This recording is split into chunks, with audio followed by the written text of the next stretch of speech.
Hello, hello, hello, dear developers. Welcome to the Cloud Builders Conf, the most developer-friendly cloud conference in the world.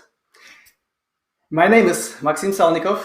I work as a developer engagement lead in Microsoft, and I'll be your MC and MC of .NET track. And today, together with me, Sanchir, who will be my co-host. Sanchir, could you introduce yourself? Yes, sure. I'm the senior software developer at Waze, and I will be a host for Java part of this conference. Welcome to our conference. Yeah. Awesome. So for those of you who are new with the Cloud Builders and Build Apps concept and Cloud Builders community, what's this all about? Cloud Builders is a community that helps cloud peers accelerate their personal and professional growth. Each build-up, each event brings together speakers from top companies to talk about cloud solutions. Community grows fast. Last five build-ups together gathered more than 1,500 cloud builders. Build-up gives the opportunity to look how your peers, how your colleagues, how your friends are using the cloud to solve their problems and get skills you need to deliver on big ideas, on your ideas. So let's build together.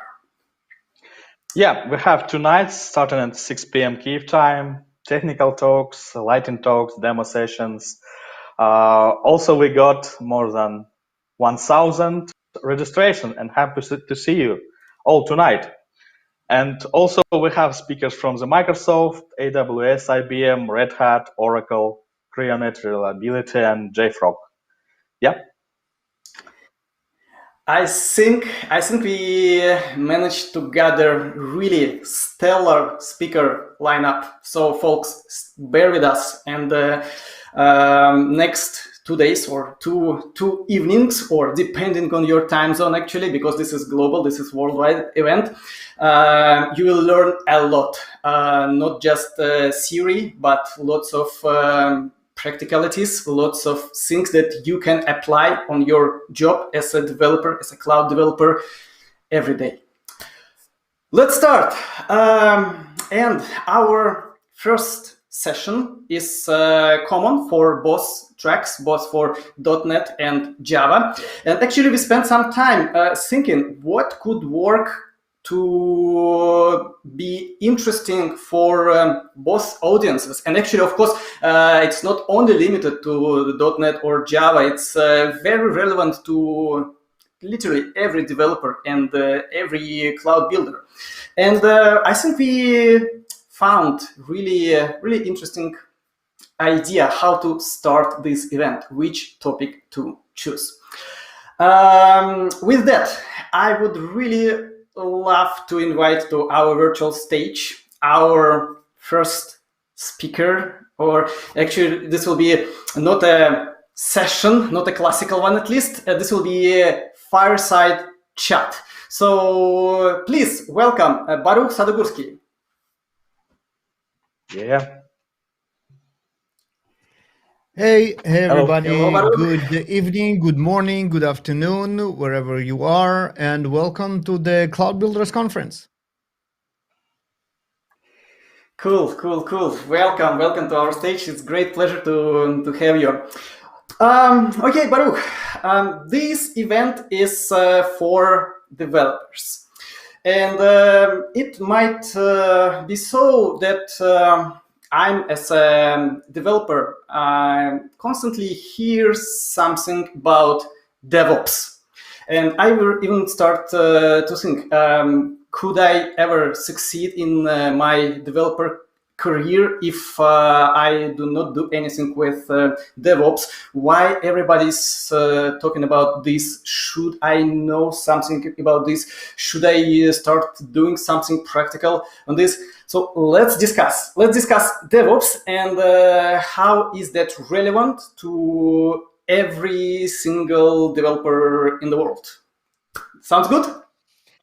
Yeah, sounds good. Let's dig into it. There is a to unpack. There is a lot of uncertainty and kind of things that people don't know about DevOps, especially how it is relates to developers and people who are not necessarily on the ops background but on the dev background. What is it? Why do you need it? Will it add more work to us, the developers, and all these kind of questions? Awesome. Then, my first question to you as a topic starter. Should I ever care about DevOps as a developer? Yes. The answer is yes for a number of reasons. The first of all is there is a lot in DevOps for us, the developers. It provides us with autonomy. We can see our code through all the way to production, something that is not necessarily happens when you have silos and you end writing code and then you kind of throw it over the fence to ops and you don't know what's happening with it. So you can see all your application through all the way to production. It's autonomy. It's also mastery. We can learn new tools and DevOps. The technical expertise in DevOps called the SRE, the site reliability engineers or the service reliability engineers, and the SRE is about code. Infrastructure as code is about code. All the modern tools of the ops side of the house are, in the end of the day, are about code. This is something that we know, that we like, so it's only natural that it's interesting for us and we can learn new stuff from it. And it also gives you purpose, or not gives you purpose, but kind of broadens your purpose. Now, not only you write code, you can actually see your code all the way through to production. You can verify that your code actually serves its purpose, which is making the life of your users and customers better. And all this is thanks to DevOps. There is also another reason: you don't have any other choice. We see how the industry moves towards DevOps, not because it's a kind of plot against you, the developers, but just because that's the evolutionary pressure that the market, the reality puts on businesses. Business uses DevOps to provide better results, and that means that no one really cares if you personally like it or not. Okay, that sounds interesting. So it's, let's say, semi-voluntary, semi-forced thingy for the developers, It is right? forced, but you'd better get along and start enjoying it while you can. This is good advice. Yeah, and I really love these options you mentioned. So yeah, I'm personally sold on what you said. Yeah, of course, understanding of what's happening with my code on the next steps is it's a good idea to know about this. Plus, I believe we all developers follow this always learning culture. I hope that majority of you folks follow this, and yeah, it's just something absolutely necessary for us to stay relevant day to day. So good. Sanchir, do you want to ask something? Yeah, probably I can ask Baruch about how DevOps is related to the cloud, probably. Yeah, and that's another very, very good question, and obviously there is a connection, and the connection is that let's take a step back. What is DevOps? DevOps is, in the end of the day, a set of collaboration practices that allow us to deliver software faster. If we talk about working together and the culture behind it, this is all not necessarily related to technology. But if we think about the technology behind it, and that's all the SRE practices, it has a lot to do with cloud native development. And by cloud native, I mean the set of practices that allow us to develop applications that we can release faster and then operate more successfully in production. Can we scale our software faster? Can we roll back our software faster and safer if we have a problem? Can we patch our software faster? Can we do experiments on live environment, stuff like feature flags, green blue deployment, and et cetera. All those can be done without cloud, but they are much easier to achieve. They're much more natural in the cloud native environment.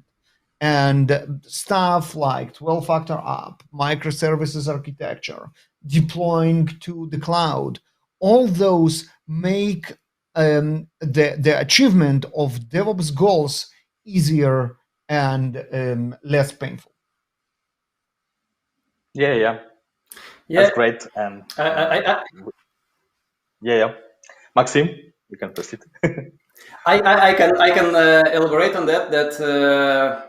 From what I see, every public cloud provider has a really great set of services to simplify life for DevOps engineers or maybe for developers who do DevOps. And if we go back to our initial topic, like should I care? So yes, I understand that it's a really good idea for developers to have knowledge and skills with DevOps practices.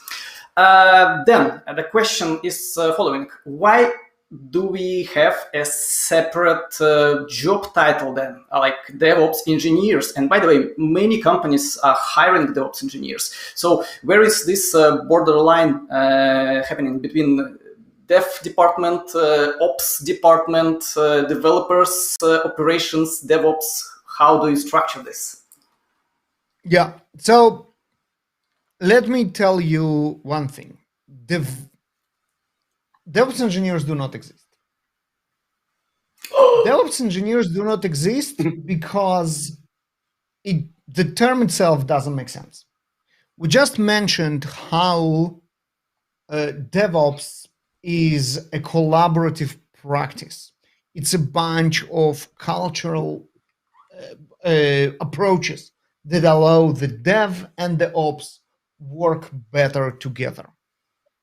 If that's the definition of DevOps, what are DevOps engineers? Collaboration engineers? What exactly they are engineering? What is their daily job? How making sure that dev and ops working better together can be an engineering discipline? Obviously, it is not. So there is kind of a misunderstanding here. What people usually refer to as DevOps engineer is a bunch of engineering practices, but it's just not the right name. The correct terminology for that will be stuff like site reliability engineers or service reliability engineers, production engineers, infrastructure engineers. Those are the people who set up the infrastructure on which DevOps will occur. And DevOps, again, is a collaboration, right? So those people will set up the pipelines, will help dev and ops work together, will make sure that the developers understand the ops concepts, etc., etc. They are by no means DevOps engineers. And it's important, you might say, who cares, just call it whatever you like. But it's important because when you have a bunch of DevOps engineers in your organization, next thing you know, you have a DevOps department in which you have DevOps engineers. And DevOps department, it's actually an ops department, just renamed. And then you're back to square one with the problem that you don't have the collaboration between dev and DevOps. So what do you do now? you can come up with a new methodology and call it DevDevOps. DevDevOps is a methodology that promotes collaboration between dev and DevOps. It doesn't make any sense. DevOps engineer do not exist. Period. That's a statement, I say. Yeah, very good statement, Jason. To elaborate even further, so you mentioned that DevOps engineers still exist as job titles in the companies, and the whole DevOps department exists, and even whole companies focused exclusively on DevOps services, they also exist.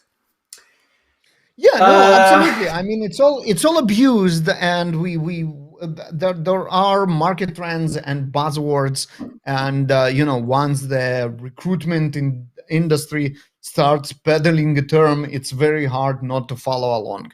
Today, if you are an infrastructure engineer or a production engineer, and you go on LinkedIn to search for your next career opportunity, you will probably look for a DevOps engineer job, even if you understand that this is wrong.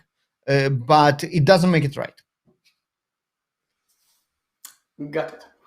By the way, folks, all dear participants, I think we forgot to mention one very important thing for event in general and for this session in particular. Both me and Sanchiro, we don't want to be super selfish and to only ask our dear speakers only our questions. This is why we have a nice service called Slido to gather questions from you. I bet after this 15 minutes of our fireside chat, you got your own questions. And let me open this Slido UI myself to check. Maybe you already sent them. And I hope that our dear organizers, they pinned the link with corresponding Slido UI, and this will be a different link for every session to the top of the chat. Let me open this Slido myself. Maybe we already have some questions. I have to log in. Yeah, actually, you have to just provide your name, so we'll see who is asking. You can provide some imagery name if you wish. Yay! We have 3 questions, I see. And by the way, folks, also using Slido, you can vote for questions sent by other participants. And normally we pick the questions, if there are too many of them, which have more thumbs ups. So yes, if you see some cool questions, just vote for them, and we'll see the most popular ones. So what do we have so far? Sanchiro, do you wish to read out some questions? Yeah, probably. I can take the first one. Yeah, it's something like how to be on the edge of Java technologies while doing a work at company. Probably. Well, it's a general question, right? It's not only about Java. Yeah. It's a pain for everybody everywhere, and we can tie it to DevOps and say how do you learn about the latest trends in the DevOps space, especially considering that what I just said, that now it's your job to actually know it, and where is the line, especially considering that you have a full-time job. I think a lot of it's on the shoulders of your employer that has to understand that in order for you to stay up to date, you actually need to invest time in learning new things. And obviously, you can separate the good employers from bad ones by asking this question: how do you help me staying up to date? And I think today, when the market is the market of the employee, and we can pick and choose where do we want to work, there is a huge demand for good engineers in the market. We can go ahead and pick, and we can say when we interview a company and ask them questions and decide whether they worth of us as an employees, we definitely should ask this: how do you invest in my growth? Do I have dedicated time to learn? Do I have resources to learn? Will you pay for my education? And then pick the companies that actually support that. And the more we will do it, the more it will become a new norm, and others will follow suit. So we have a very good opportunity here to actually drive a very significant change in the industry. Cool. You mentioned a really interesting thing, that we as developers have to interview employers, right? And with the current situation on the job market, I believe this is what we have. This is current situation. This is definitely market of job seeker, not employer. Yes, I believe everyone knows this joke, which is only partially joke, when CFO is asking CEO of the company, what if we invest tons of money into our developers development and they leave us? And CEO is asking back, but what if we do not invest and they stay? So yes, it should be just win-win for both employer and developer. Being always learner. And we have more and more questions coming, and I see that on top of everything, the question from Dan: what should know developer or DevOps engineer? So you see people learn, so there is no separate DevOps engineer, so it's like via slash.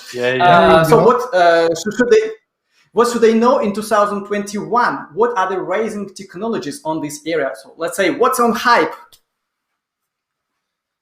I would say, especially if we are talking about the infrastructure production and the SRE, we know the answer. It's basically Kubernetes and everything that has to do with containers.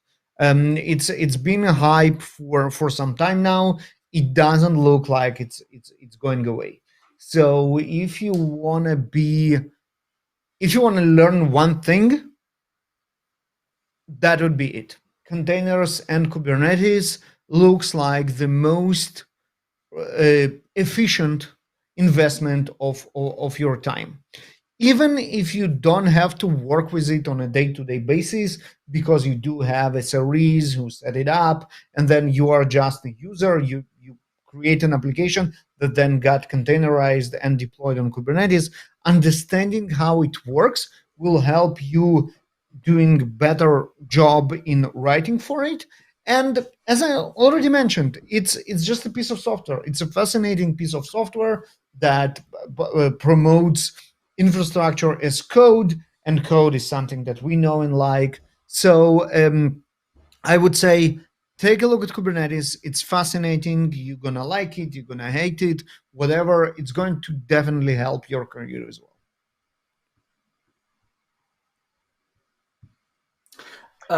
So is that only for me, or we lost the sound? No. I can hear you. Because I didn't hear what you said, Baruch. So hopefully that's only for me. So then, Sanjay, did you hear me? I'll try to fix my sound. Okay. So let's continue probably with the questions. We have also a question from Volodymyr. How to explain to management what purpose to have a DevOps engineer at the company if devs can do the same?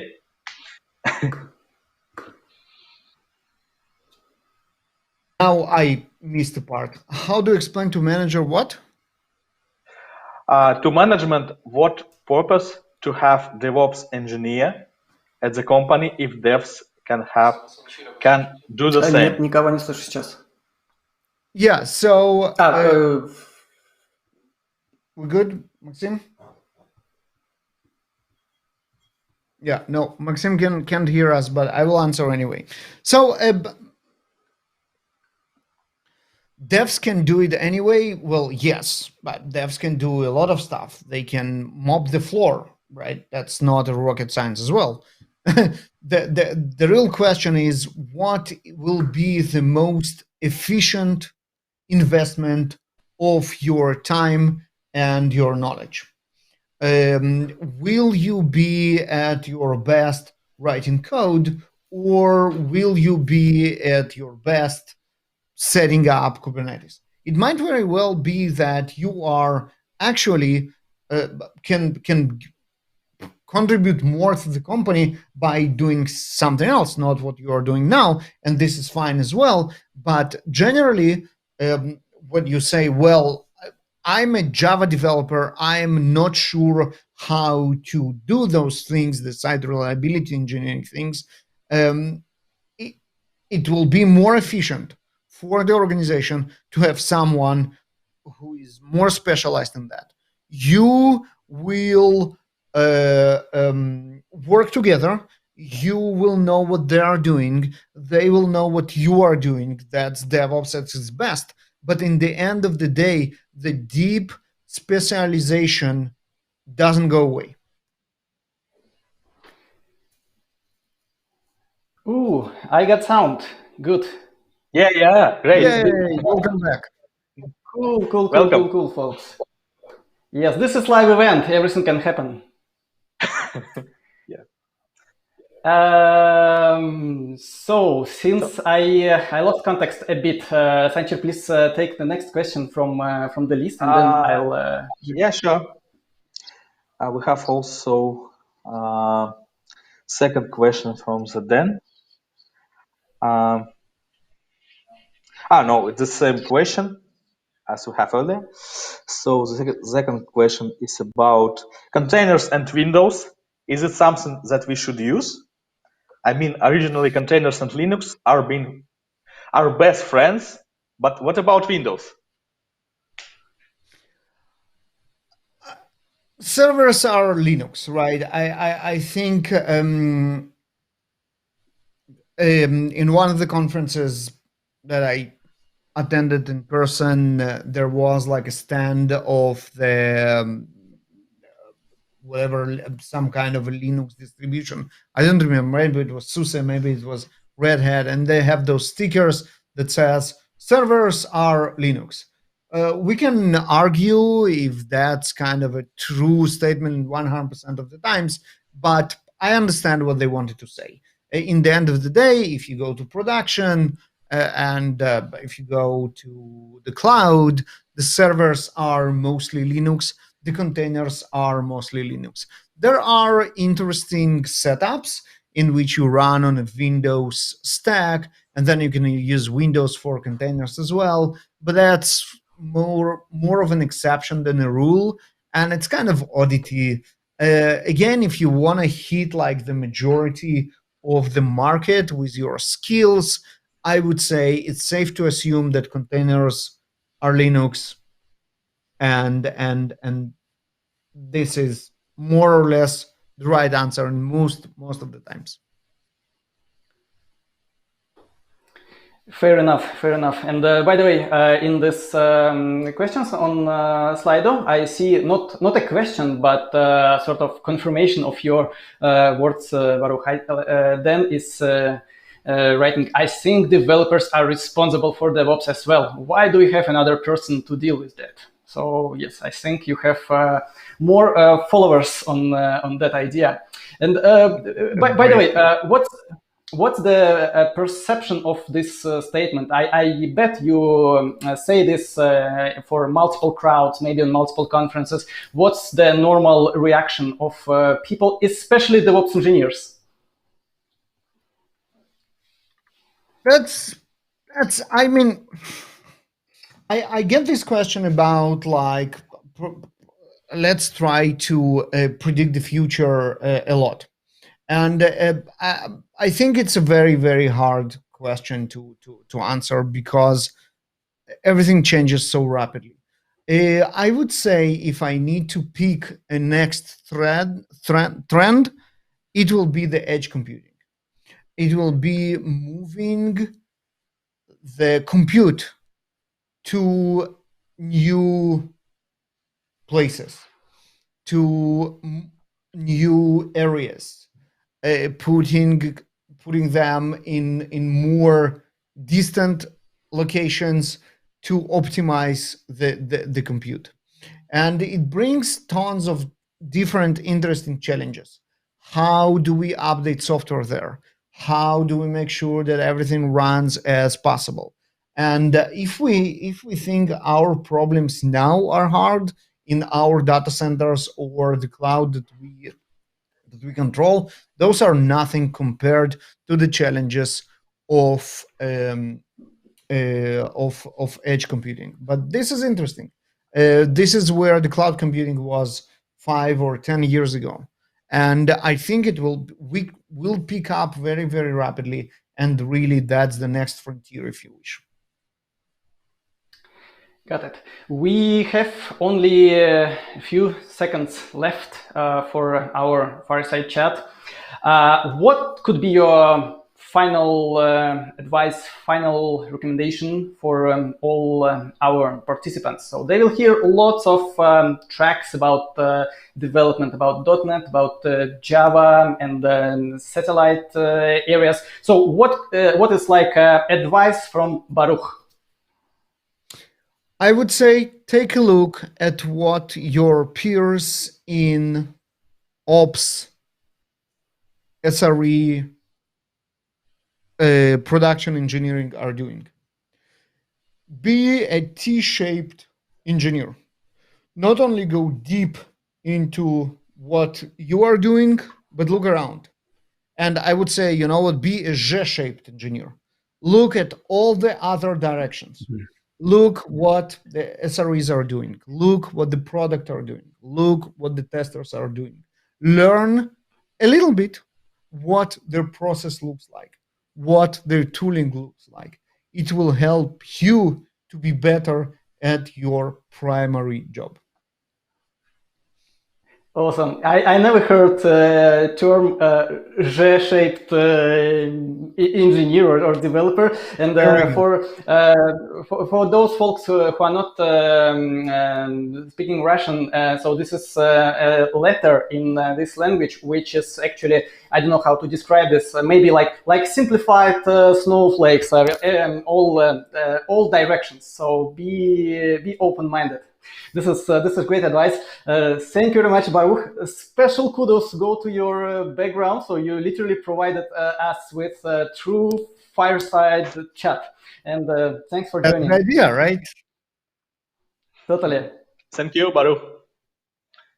Bye.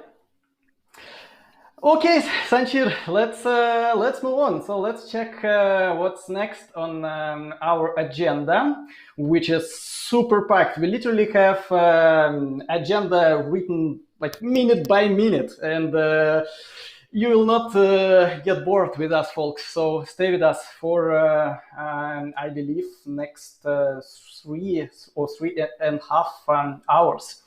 Okay, I think it's time to finally introduce our UI for this event, where you all, dear participants, are located at now. This is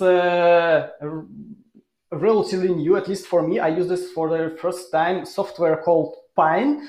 I hope that this will bring us lots of enjoyment and lots of features. But before we ever go there, let's say a couple of cool words, no, not cool words, warm words or even hot words about our dear sponsors. Sanchir, do you want to introduce our first sponsor? Yes, sure. Our first sponsor is Inteles. So I want to say thank you to our general partner, Inteles, for supporting Cloud Builders community from the first event in June. Yeah, and Inteles is one of the biggest IT companies in Ukraine, ranked among the best IT employers by Forbes and Dow. And it's not a big surprise. Science, a human attitude is what Inteles stands for. Right now, they offers many job opportunities for .NET and Java engineers with extra bonuses for joining the team. So you have the opportunity to experience how it works for top-notch IT employer. And Intel has prepared a very special giveaway, National Geographic Telescope. You need only to fill out the form on their booth and start the lottery. Also, take a look at job stand. There are a lot of sign-in bonuses here. Yeah, you can take a look on the sign-in bonuses and also start the lottery. Yeah. Cool. And I would like to introduce another sponsor, Microsoft. One more thing goes to Diamond sponsor, which is Microsoft. Microsoft enables digital transformation for the era of intelligent cloud and intelligent edge. Its mission to empower every person and every organization on the planet to achieve more. Whether you're just starting your developer career or an experienced professional, our hands-on approach helps you arrive at your goals faster, with more confidence, and at your own pace. Visit the home of Microsoft documentation and learning for the developers and technology professionals. I'm personally a big fan of Microsoft Learn resource. It's really great organized resource for learning about pretty much every single technology somehow related to the cloud. And about bonuses, join Microsoft bonus demo sessions tomorrow at 5:30 p.m. Both for Java and .NET tracks. To sign up for Microsoft newsletter called Microsoft Source. Information exclusively for the developers, so only technical stuff and all the latest updates. I think maybe we could spend literally just a minute or two to introduce the UI of Pine system. We are a bit out of schedule. Yes, let's just super briefly go through these menu items. Sanchir, do you want to start? Yes, I can start. The first one, we have live stages. The live stages, it's a part of the site. Yeah, we have here all streams that are organized, and you can choose streams that you want, probably. If you want Java, then you go to the Java track, and you can go also for .NET stream as well. Yeah, so the second one is the agenda and bookmarks. You can choose your agenda articles that you want to see on this conference, and you can create some bookmarks to have some decision what you need to see. Yeah, and also we have a job board where you can take a look on the fresh vacancies on several companies. Yeah. And Maxim, Yes, you can proceed probably. Yes, next chat. Do we ever need some explanation? What's this about? Most likely, yes, because there are actually two chats. One is general with all participants, and second is just a special channel of announcement from the organizers. So to stay updated, maybe it's a good idea to look at this from time to time. Technical support, if you have some challenge with watching the stream or communicating, just go there. And sponsors Eli and Context. You want to go there to win the prizes, to sign up for different raffles. So this is your source of prizes. And by the way, we will have lots of prizes, raffles, and prize competitions, etc., etc. Just have a look at sponsors Eli. Now, I believe it's time for us to split into two separate tracks, separate channels. I would like to thank Sanchir for helping me and us with conducting the first part of the conference. Now we have track for .NET, track for Java. In this UI, you clearly see where you're now, and if you feel that you are in the wrong place now, you can switch. And yes, I believe see you in a few seconds when we will introduce our next speakers. Yeah, thank you, Maxim, too, for attending this stuff. Yeah, bye.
Welcome back to the Cloud Builders Conference.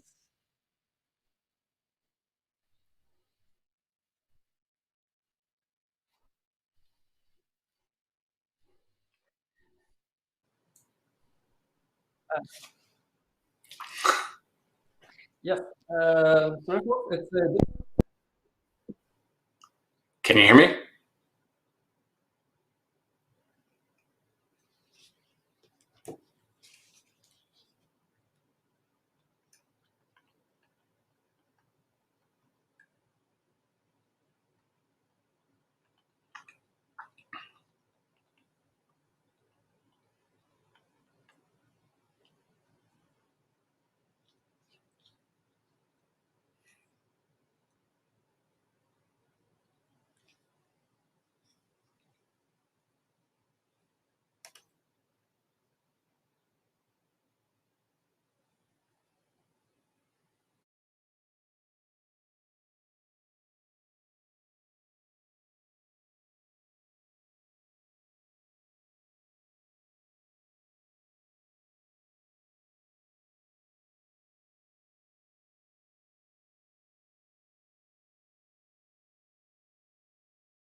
welcome back second time, dear developers. Our event is going live, so sometimes we might have some technical difficulties, but we'll solve everything.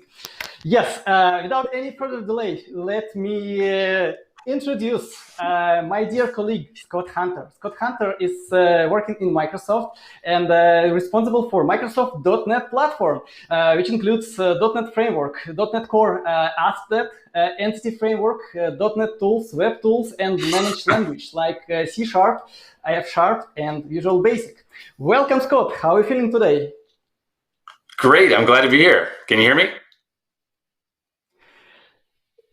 Great to have you. And what are you going to present us today? I'm going to talk today about building cloud-native applications with .NET 5. Awesome. I can't wait to hear this. Okay, let's start then. Awesome. Thank you. Okay, so as they just said, I'm Scott Hunter, and I work at Microsoft on the .NET platform. I've been in Microsoft since 2007, and I've been doing .NET for forever. And my team is builds .NET. So let's get into this. So .NET is when we first built .NET, it started off being a platform for building primarily desktop and web apps, but we've added over the years cloud, mobile, gaming, IoT, and AI. Today, we're going to focus primarily on cloud. People always ask when we talk about .NET, how are we doing? We have over 2.2 million .NET Core developers, .NET Core / .NET 5 developers, I would say, for a brand new platform that just shipped in 2016. In the Stack Overflow Developer Survey, we've been the #1 most loved framework 2 years in a row. Obviously, we're a big language in GitHub, top 5. We're 10 times faster than Node.js if you're looking for raw performance on a Tech and Power benchmark. And we're one of the fastest growing projects on GitHub. We have over 5 million active developers using .NET with the Visual Studio Family set of tools. In the last year, we've added over 1 million new .NET developers. .NET Core, we added 600,000 brand new developers. And as we built the new .NET and it was cross-platform, we're now seeing that plenty of our customers are actually using it with Linux, with over 2 million publishes to Linux from the Visual Studio toolchain. We just shipped .NET 5 last November, and it brought with it a bunch of Windows desktop enhancements. We've added Windows ARM64 support. And for the talk today, we've added support for single file applications and smaller container images, which you would care about, and a ton of stuff in the web and cloud. We're always working on perf, making our platform the fastest on the planet, and a bunch of new language features as well. Why .NET 5? .NET 5 gives you flexible deployment. You can put .NET on the machine. You can have .NET built into your application. We have unparalleled performance. That is one of the key tenets of the technology, is we want to be the fastest technology on the planet. That performance will then help you when it comes to cost of cloud hosting your applications. And then, of course, we're always looking at all the languages like Swift, Go, Rust, and stuff like that, and incorporating the best of those into .NET as we change our languages.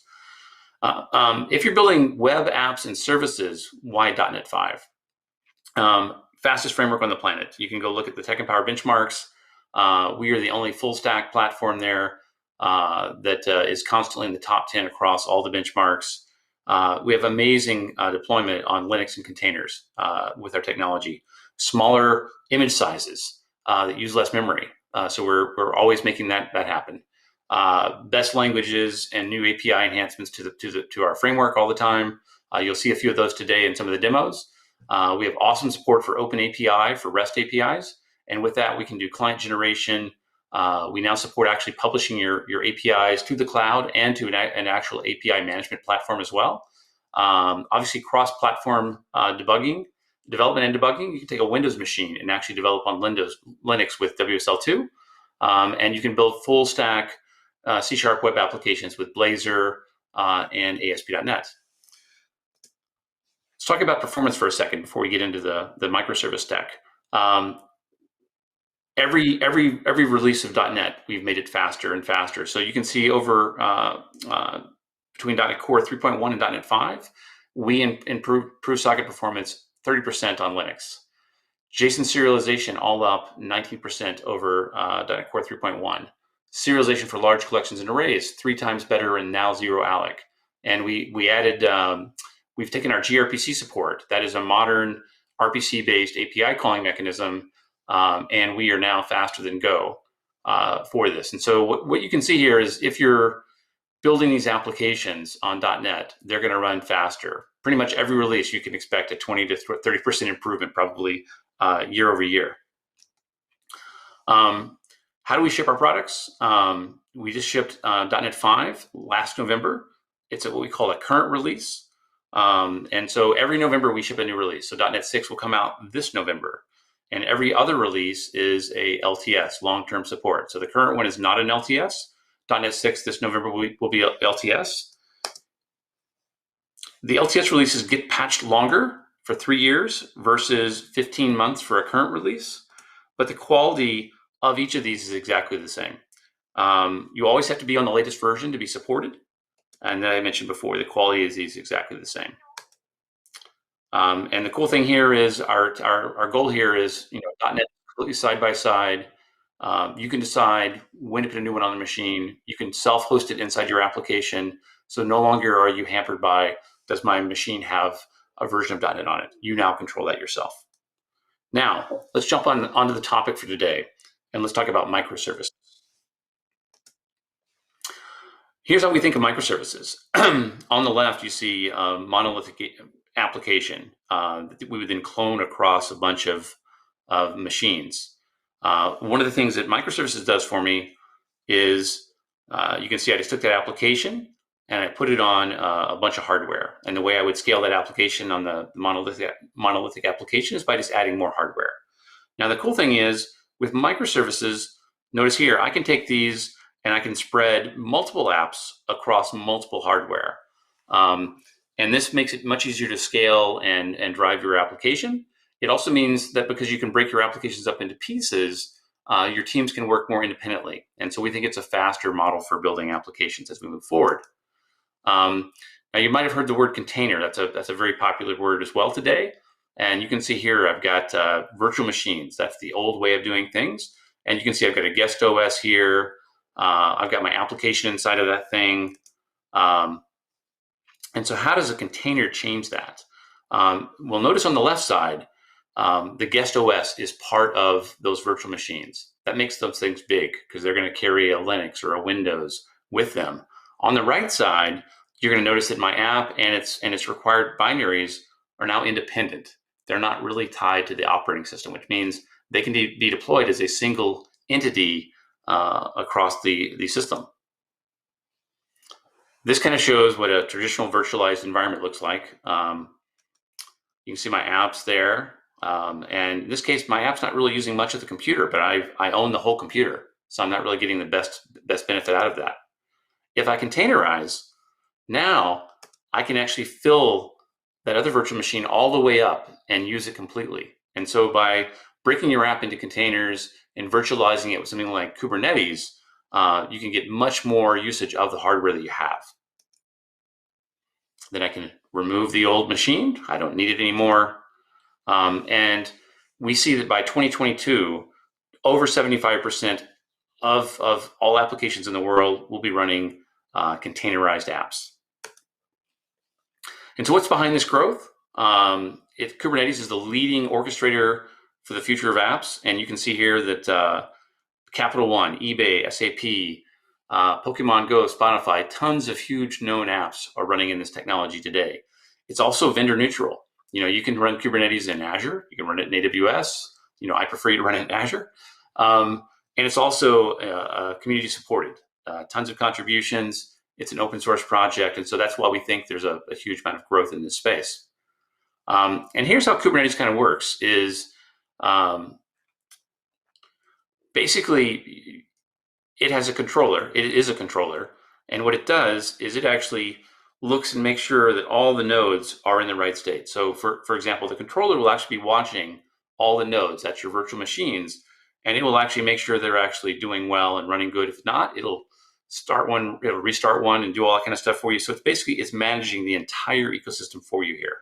And that's why it's a useful tool.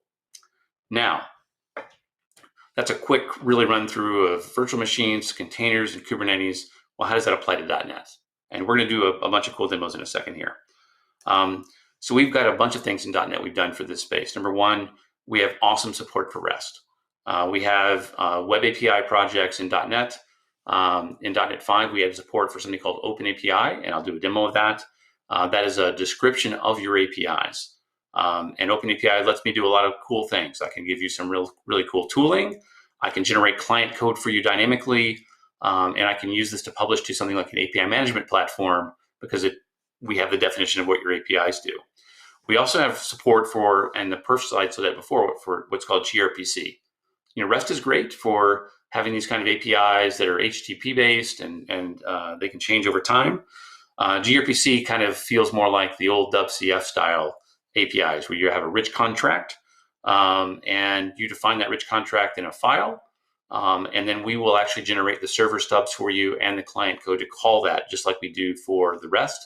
And we have amazing world-class performance. We are, if not the fastest, we are just a hair slower than Rust. We have awesome ability now on a Windows machine to let you actually develop for Linux on your Windows machine with WSL2. That's a Windows subsystem for Linux too. I'll do a demo of that. And we've been changing the C# language to make it smaller and lighter to write these types of applications. And I'll do a demo of that as well. And then we have this new project called Thai. And it really is, I showed that really complicated Kubernetes graph. Well, that's hard for me to think about. Can we tool that so it's easy for you to build applications that use that? And I'm going to show you Thai to do that. So to start off with, let's talk about some of the C# enhancements we've added in .NET 5. This is almost a full application on the left side of the screen here. I boot up my web application. I say for this URI, that's the map get, take that request and pass it to this function, which just writes that hello world to the screen. And so literally you can see that we built a .NET API in three lines of code. So it's lightweight. You can do it all in a single file. There's no ceremony. Notice there was no main. There was no class. It's just code. That's using a new feature in C#. You can take the same thing and grow it right on up to our MVC tech to build a full controller if you want as well. It'll be available in .NET 6, but you can try it today. And so with that, I'm actually going to jump and show a demo of that before I talk about Project Thai.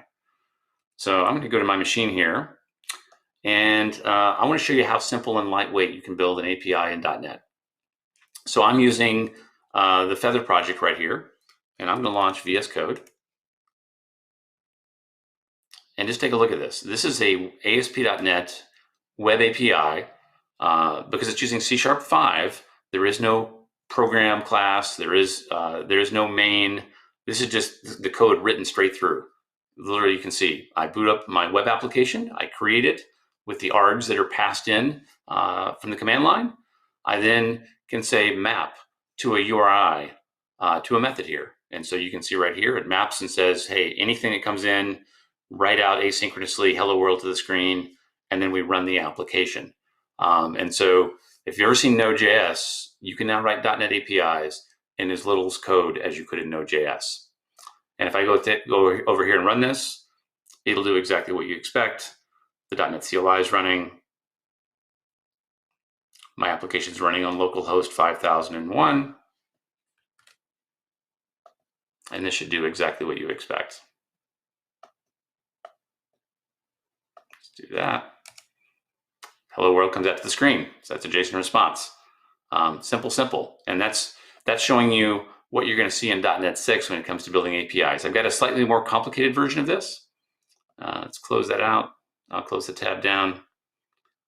And now we're in a to-do API. Let's take a look at this. Once again, the entire application is in a single file, almost in a single file, I should say. In this case, I'm doing database. So I need to have my database object, which is a to-do item. There it is. Because we're using Entity Framework Core, I've got to have a DB context that knows about that to-do item. But then my main web API is all in this single file here. Once again, the same steps. I create the API, the application. Then I take all of the APIs that I want to map to. There's my API to-dos. There's my get for all, my get for a particular item, my create, my update, and my delete. So I've got, what is that? 1, 2, 3, 4, 5 APIs written there. And all I do then is each of those is just a couple lines of code. And so what we're doing is we're going to simplify the amount of code you have to write to build an API or a microservice. If you want to use the full controllers that we have in MVC, you're welcome to do that. If you want to use these lightweight versions of doing the APIs, you can do that. And the cool thing is they're built on all the exact same technology. So there's nothing different between, they're under the wire. We're wiring the same things together, just in a simpler way. And so that is what you're going to see in the future. This will be in .NET 6, but you can just Google Feather and .NET, and you will find that today. So let's close that out. While I'm here, I'm also going to open up a VS And I want to show some of the new technology we have around building APIs in .NET. So what I'll do here is I'll create a new project here. We will do an ASP.NET Core web application. And we'll call this Web API Now, because we're building it now. And I'll click Next. And I'm going to select I want a Core Web API. And there's a new thing here. If you look right down here, there's Enable Open API Support. It's a new feature that we have in .NET 5. And I'll click Create here, and I'll show what that does. So as we build APIs, if you want to have any tooling or easy ability to actually test them, you need a little bit more than just the raw API. And so what happened now is because I checked that box, it's on by default. What that means is over here, if I go look at the dependencies of my project, we've added a package right here. Swashbuckle to your project. We wired it up for you automatically, nothing you have to do. And that means I get a new experience. Normally, if you run an API project, you would just get a blank browser because there's no web there. But because I've done this as a web API project, if I now run it, because we've added that swashbuckle to my project, I'm going to get a new experience. I now get a web page here, and from the web page, I can actually click on my weather forecast. That's the API that I have in my project. I can click Try It Out. I can click Execute, and that basically then runs the code and shows me the result live in the browser. So now I can test my API right in the browser if I want to. That's okay, but you still have a lot of clicks to get there. And I mentioned this Swagger. If I click this button here, this is the definition that Swashbuckle wrote for my API. It kind of tells me what the schema is. It tells me what the endpoints are. And from this, we can actually do some rich tooling. So let me take this and let me save as. And I will save this in my download folder as swagger.json. There we go. Saved away. And this is going to enable me to do some new and cool things. So I'll close these browsers down. And let's go look at the app here. I'm going to change my browser. Right now I'm using Edge. I'm going to switch to something called the HTTP REPL. And I mentioned before, when I was showing you that Swagger, I had to click a lot of buttons to test my API out. We want to make it much easier to test your APIs. And so all you can do is install our HTTP REPL. Just Google .NET HTTP REPL. It's a global command line tool. And now when I run the application, instead of launching the browser, it drops me right into a command line interface. And it's pretty cool. I can do dir. There's the weather forecast API. I can go directly into that API as like it's a file path. I can go into there. Now I'm inside of the API. If I just run get, I see the results live in the terminal. And so the idea here is, imagine having this terminal running. You're changing your code in your API. You've got a great interlude performance where you can make a change, see it live, and not have any clicks to get there. So that's pretty cool. And we think this is going to make it much easier to build your APIs. Let's take it to the next level. What I can do now is I'm going to add to my project, I want to add another application. I'm going to write a client that can call that API. So I'm going to add a console project here. Click Next. And we'll call it console app.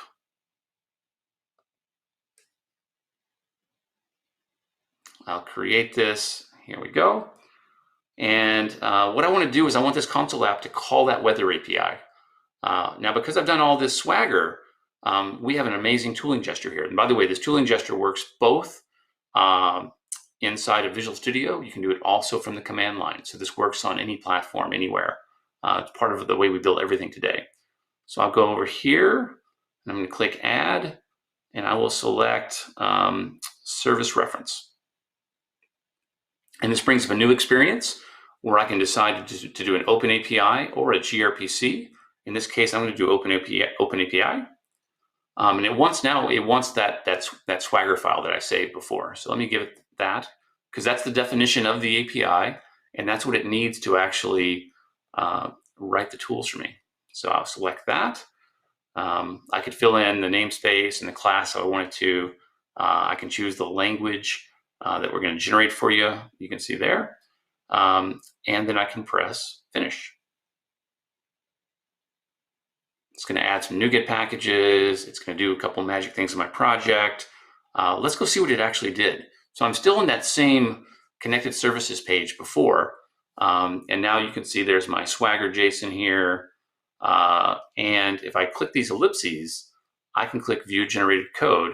And this is all the code that we went and dynamically generated for you as part of this. This is code you don't have to write anymore. This is the code that makes it easy to call that API. So now, also if you look in my project, there's now an open API reference. You can see we've added that. If I open up the CS Proj, you're going to see the way we actually make this work is we actually just have a tag in your project that says, here's the Swagger file we want to use, here's the code generator, and here's the name of the open API. And that does all the tech to make the client generation happen for you. So now I can go into my console program here, and we'll make a little space here, and I'll do HTTP. I've got a little snippet that I wrote to do this for me. And there you go. You can see what we do is we new up a new HTTP client, and it's going to want me to fix that. So let's just control.that, include that. And now notice it says it creates a Swagger client. That was with the code that was generated for me. And all I got to do is give it the URI to the web API. And so let's go do that real quick. Let's go see what Visual Studio decided to make for us. Under IIS, we're running on this port. So I'm going to grab the port here, and I'll just add this to the end of localhost. So we've given it the URI to our API. And now we're getting one more complaint here, and that's because we're doing await. We make all these async by default. And so it needs my static main needs to be async for this to work. And so then you can see that I've got a client, and that API, weather forecast, I just call client.weatherforecast. We generated all the code for you, and then I can write the results out to the screen. So let's save this. And to make this work completely, I need to go set my started projects. And what I'm going to do is I'm going to say, let's start multiple projects. And we'll say start. And we'll say start. And I'm going to make the web API be the first project to run because I want it to run first. There we go. Let's put a breakpoint over here somewhere. And what I can do is, there we go. I will start the debugger. And what's going to happen behind the scenes is a bunch of stuff. I will call the client. We'll call the method. Data comes back. If I go look at my terminal, you can see the results of that API calling, and you saw how easy it was to take that simple API that I wrote, generate a client dynamically, and then call it, all using best practices, async everywhere, super simple. We think this is going to save you a ton of time. Finish that. It'll write hello world out to the screen in a second here. There's all the results. And so you saw how easy it was for me to generate an API, make the client, and you're ready to go. So we think this is just going to change the way that you build this stuff. We'll say stop debugging, and I'll change my browser to be the right browser back again. Let's go back to Edge. But that's not all we can do. There's actually more here too. So I want to show you one more feature real quick. And what I'm going to do is let's take the API, and I want to publish this up to the cloud. So I'm going to say I want to publish that to Azure. And let's do just app service windows. Doesn't really matter. The endpoint is relevant. I've already got one of these in the cloud. I can just go use. I select it. And now this is a new feature. Look at this. This is API management. And so as you're building your microservices and your APIs, maybe you want more control over them. You want to see who's calling them, how fast they're being called. Maybe you want to set rate limits. You want to set authentication without doing it inside of the actual API itself. Well, an API management service can do that for you. And you can see right here, I can go into, I have one of these created in Azure already. There's my CSH API. And at this point, if I click finish, we will go publish your API both to Azure, and then we will then take the API published to Azure and we will inject it dynamically into Azure API management. And so I think this is a great, new story we built around this tech. So we're just trying to make it easier to build these microservices, these containers, these things. I could have containerized that as well, but I'm not going to do that right now. Let's show one more thing real quick. So let me close out of this. And as we talk about APIs and cloud native, one of the things that always comes to mind to me is developing on Linux. But I'm on a Windows machine. You know that. You see it's Windows. Here is another .NET application. In this case, it's very simple. All I do inside of this application, if you look here, is I write out to the screen the name of the OS version. I will tell you, you'll see some errors here because I've got a bunch of beta bits, including .NET 6 on my machine. We'll ignore those. But you can see here that I'm writing out the OS to the screen. And of course, if I run this, it's going to do what you think. It's going to come out and tell us we're running on Windows version 10. Great. But I want to develop on Linux because I'm going to publish to Linux as my final destination. Well, how do I do that? If you're using the latest version of Visual Studio, this is just built in now. And what is built in? Let me show you. I'm going to drop this down, and there's a new option right here, WSL2. What WSL is Windows Subsystem for Linux. I can go to my terminal, and I can just say WSL, and now you see that I'm actually in an Ubuntu terminal on my Windows machine. This is real Linux right here. I can even see my whole hard drive from this as well. So I'm actually in my user folder inside of Windows. So we've merged all these two things together. But we have the ability inside of Visual Studio to let you use Visual Studio on WSL. So I can select that WSL. Let's just put a breakpoint in here for fun as well. And you can see down here at the bottom, it's actually making sure WSL's all set up and ready for me to run. So let's take this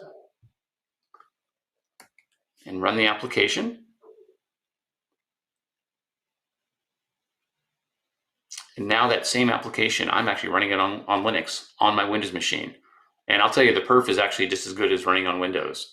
The WSL experience is so integrated in the product that it's just amazing. And so now, every time I run or debug my project, I'm actually going to run and debug it on Linux, which means I'm ready then to move it to the cloud and run it on Linux as well. Once again, I think it's an amazing part of the tech, and I think you're going to really enjoy it. So let's close the browser down.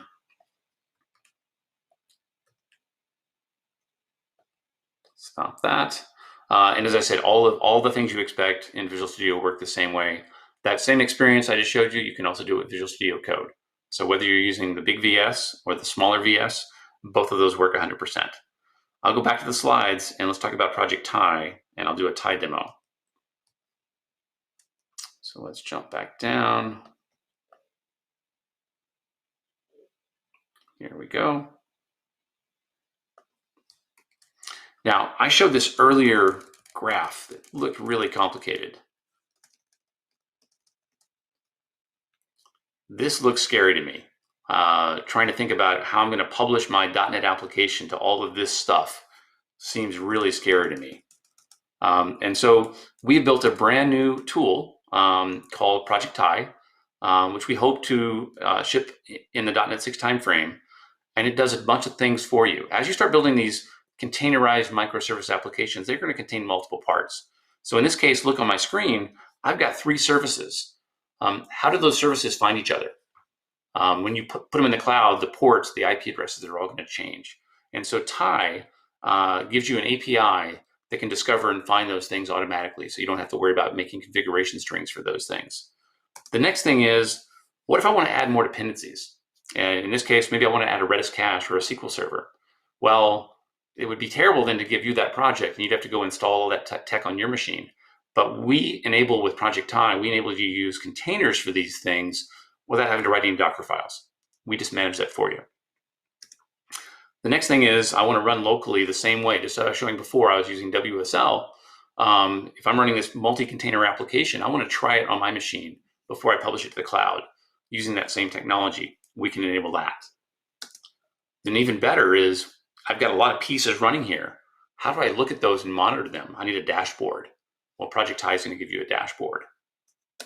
And then finally, I want to take all that and upload it to that complicated orchestration engine running in my cloud.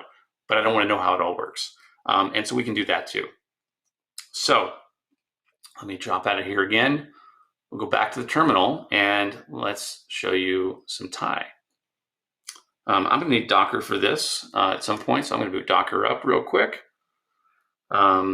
And let's jump over to the terminal.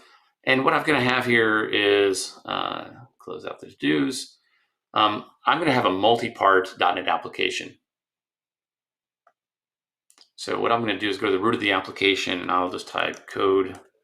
Let's do this. Code dot to open VS Code. And what you're going to see here is I've got a front end app, I've got a back end app, I got a bunch of pieces here. And one of the things that you saw before with my API demo, I had to go start multiple projects, had to set the order for them. It's kind of a clunky environment. We're trying to figure out how to fix that in the next wave of .NET and VS as well. And so what I'm going to do here is, let's say I just try to start this project from the command line. Well, I might go to my front end and do a .NET run. I might go to my back end here and do a .NET run. Let's give both of these a chance to boot up. And I'm going to show you the first challenge you're going to run into here. So if I go in using the new Windows terminal, I can just control-click this. It'll launch my browser. And what's going to happen is we're not going to have success here. This app failed. Well, why did it fail? It failed because if I go look at my app, let's go back to my VS Code. Let's take a look at the front-end application. And in my startup file, it's going to have access to that back end. And let's close the pages out here and let's go to startup. And so you'll notice that I hard-coded localhost 22230. Well, if I go look at that running backend application, I see it's running on localhost 44320. So the port changed on me, and the port's dynamic, so it changes all the time. So this is not good for me. Not a good way to build an application. So how would I fix that? Well, let's do a couple things here. Let's stop the front end app. Let's stop the back end app, and let's go back here. And what I'm going to do now is, first thing we want to do is I'm going to go into my CS Proj. And this won't be required when we're done because it'll be just built into .NET, but I'm going to uncomment this line. I'm going to add a Microsoft Ti extensions configuration file here. Thank you. And what that does is that's going to enable me to do a new thing here. I'm going to comment out the hard-coded port. And instead of even using a URI at all, I'm going to switch to my discovery by convention. I say configuration.getService, and I call the backend project. So now I don't have to hard code those numbers. I'm really ready for a cloud native kind of situation here, and I'm good to go. So let's go back to my terminal, and I'm just going to say Ti run. And so this is going to start our orchestrator, our Ti orchestrator. It's going to give me my dashboard. It's going to boot both of those processes up. So now I don't have to start both. I start one time and I'm ready to go. Notice I didn't set up startup projects or anything like that. And then I can take this URI, can click it, and now here's my application. And I've got a front end, I've got a back end. I can click these links to see the logs or not the logs, but the perf counters for each of these. I can click these log button here and see the log for each of these. And even better, now I see the front end and the back end, and I can just click one of these to open them. And notice the app now runs because we've solved that port problem, that configuration problem with Thai. Okay, so let's go back and let's stop the project. And let's take this a step further. I mentioned before dependencies. Maybe I want a SQL Server or a Redis cache. Well, how would I do those things? So I'm going to say Thai init. And what that's going to do is that's going to create a file where I can actually put these things in my project. So if I go back into VS Code and I scroll down, now there's a Thai YAML. And you're going to see what that command really did is it went and looked at my folders and saw that I had a front-end project and a back-end project, and it defined them here. Well, I can add new things here, and I'm going to cheat a little bit here. Grab here, and I'm going to grab a Redis cache. And so this is the configuration you have to add to boot up a Redis cache. There you go. Instead of saying project, it now says image. And the image is the container image in the cloud that hosts this, and it has to pass a few parameters. But now my project can actually run and use a Redis cache. So let's enable that. I'll go back to my CS proj, and I'm going to uncomment this line. This brings in the Stack Exchange Redis client, so I can call Redis. It's going to ask for a restore again. We'll go back to our startup.cs, and in this case, I'm going to enable that Redis client that I just added. This puts Redis, the cache API, into dependency injection so I can use it elsewhere in my project. Now, the final piece here is to go in my pages folder, bring up the index CSHTML, and what I've got here is I have an amazing little tag helper. This is built into .NET Today. You just uncomment it completely, and then I'll talk about how it works. Okay, so what this basically says is I want a cache. I'm going to call the cache weather, and I want it to expire 5 seconds from now. And because I've already pre-configured the Redis cache into my project with dependency injection, it'll just pick that up. I've already configured it with the caching service that's built into .NET. And now I can go back to my command prompt, and I can say Thai run again. And this time, more things are going to happen.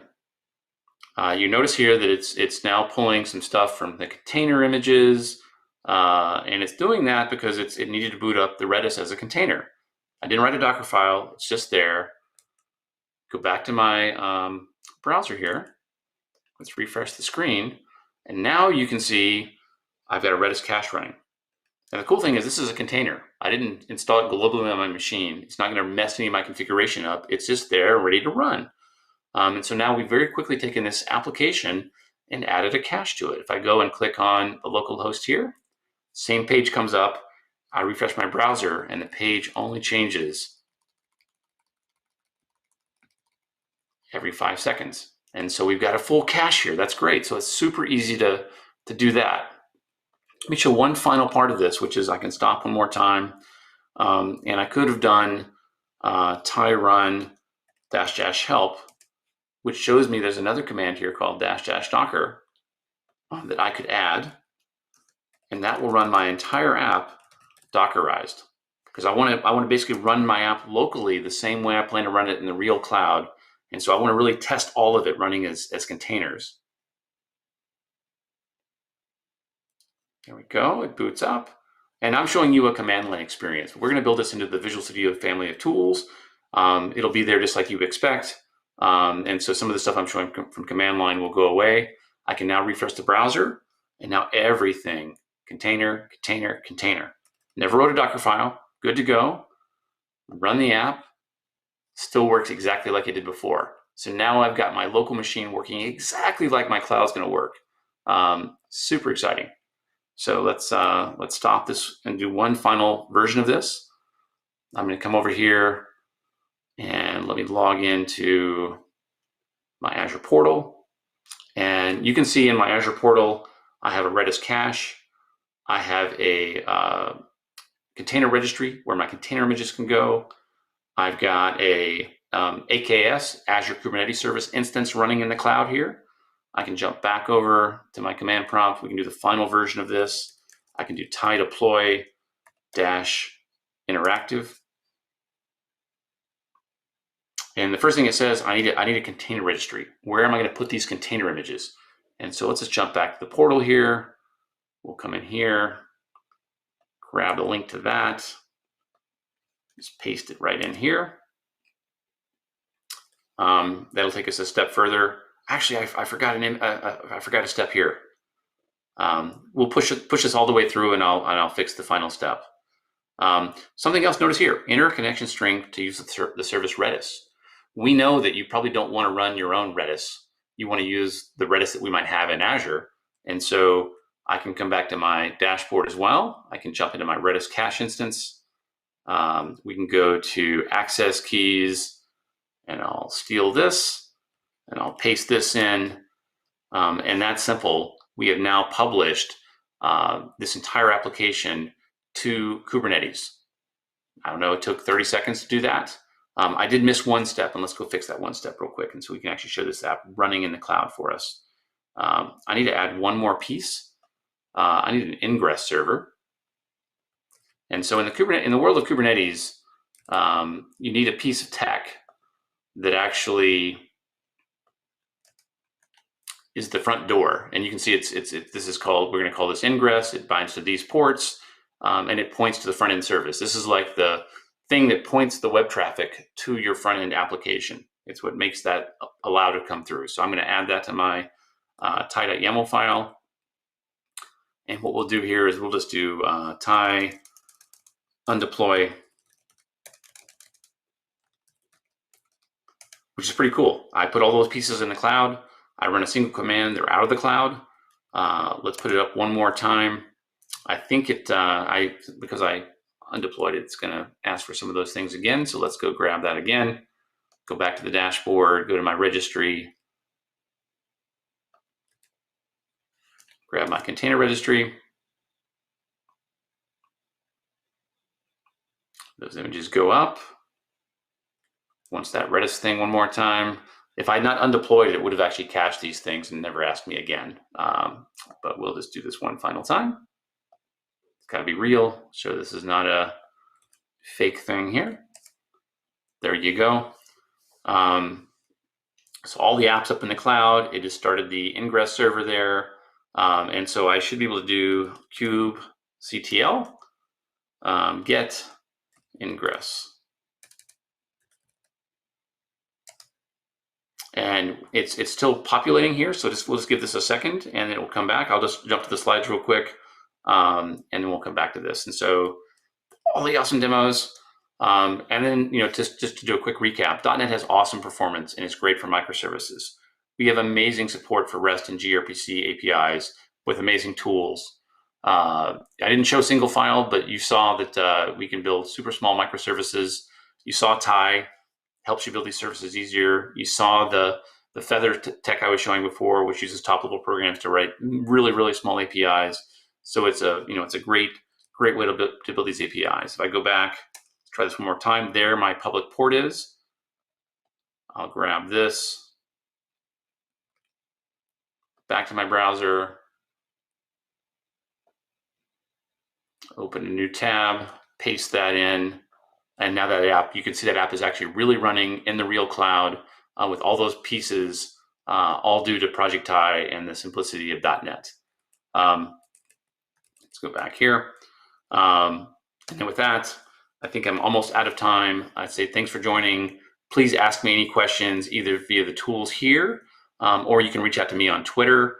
And I showed a lot of .NET 5 stuff. There's a whole bunch of really cool stuff in .NET 6 coming as well. We're going to have the Build conference from Microsoft at the end of May, and we're going to show a lot of the new .NET 6 stuff. .NET 6 is going to really focus on making the inner loop faster. That is, you make a change in your code, and how fast does it show up in the browser? If I had 5 more minutes, I would do that demo right now. But I will skip that, and I will jump and take any questions I can take. Thank you very much, Scott. Really impressive session and great demo. And luckily, demo gods were kind, so everything went very smoothly. We have tons of questions from attendees. Unfortunately, we have just a couple of minutes for them. So, folks, let's do the following. If you, Scott, have a few more minutes to answer these questions by text, maybe you could join the overall chat, and dear organizers will send the link to you. So maybe you could answer some of them, and yeah, maybe we could transfer some questions there. Question number one, where to continue or maybe to start .NET education journey? Any books, any websites you could recommend? And before you start answering, if you look at my shelf, actually, it's like mini museum. This is, I believe, one of the first books about Ask.NET. It's in Russian language. And by the way, folks, who could guess which year is that book from? So it's 1 year after ever first version of Ask.NET was released. But it's for museum, and then Microsoft loves open source happened. What we have now, C# 9 and .NET 5. It's a really great book by Mark Price. I review and read now. Oh, say hi to my penguin. Now, what's your take on education, Scott? What could you recommend to our dear attendees to learn more about .NET? Yeah, a great resource to do that is we have a website which is dot.net, and that's the homepage of .NET, and there is a Learn tab there. And if you go there on the Learn tab, you're going to find there's a whole bunch of videos that we upload there. There's a bunch of tutorials that are there. It's one of the best places to learn .NET. There's also, if you like video, if you go to dot.net, there's also a live TV button. And that will have a variety of shows that are put together either on YouTube or on Twitch or a variety of sources that my team does. Many of those are about learning new stuff and seeing some of the new tech, like how to build your first microservice, or how to get to the cloud and stuff like that. So that's where I would tell people to start, is there, dot.net. Great advice, great advice. And people will not forgive me if I leave you without technical question, like a true technical one.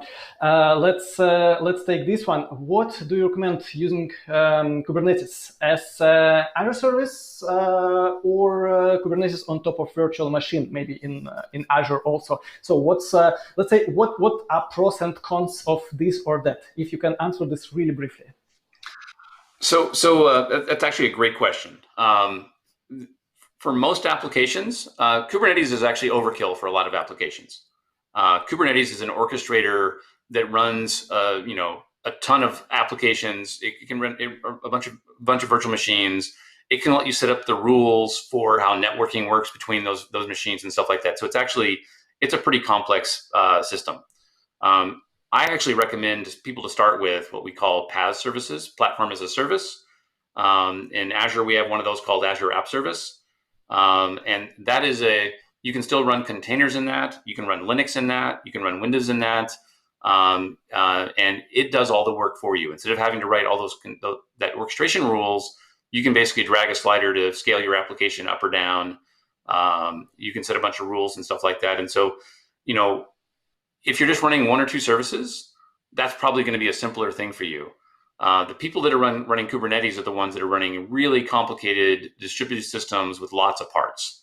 And they need something to look at the health across that entire thing and make sure it's safe. And so really, if you're just building one or two services, use a PaaS. If you're building a large distributed system with lots of parts, that's when you would use Kubernetes. Fair enough. It's really a good go-to guidance. Thank you very much, Scott, for your session, for your answers, and let's stay connected. Cheers. Thanks. Okay, folks, let's move on. And now we have a few seconds to introduce one of our next sponsors, a company called Innovex. Innovex is a global digital transformation tech company with offices in USA, UK, Israel, Australia, and research and development facilities in Ukraine. It's a community of inspired professionals who help to transform the digital side of the clients' businesses. Here are just some of Innovex awards. 800 to 1,500 category on DOU, global outsourcing companies, custom software development companies, and much more actually. Come over Innovex booth in our sponsor area to learn more about their projects and to win prizes. One of 100 items of old school t-shirts. Then next prize, vacuum cleaner, Xiaomi Mi Robot. Next prize, game console, Sony PlayStation. And by the way, if you were not lucky to win Sony PlayStation in this raffle, you always can get Sony PlayStation 5 as a giveaway if you join Innovex team. They are hiring, so you will get Sony PS5 as your sign-in bonus. But only if you were at our conference. So this is like a secret phrase to tell. Next session is actually pre-recorded, so this will be a lightning talk, 10 minutes from Sergey Feletsky, Senior Solution Architect at Intellias, one of our sponsors.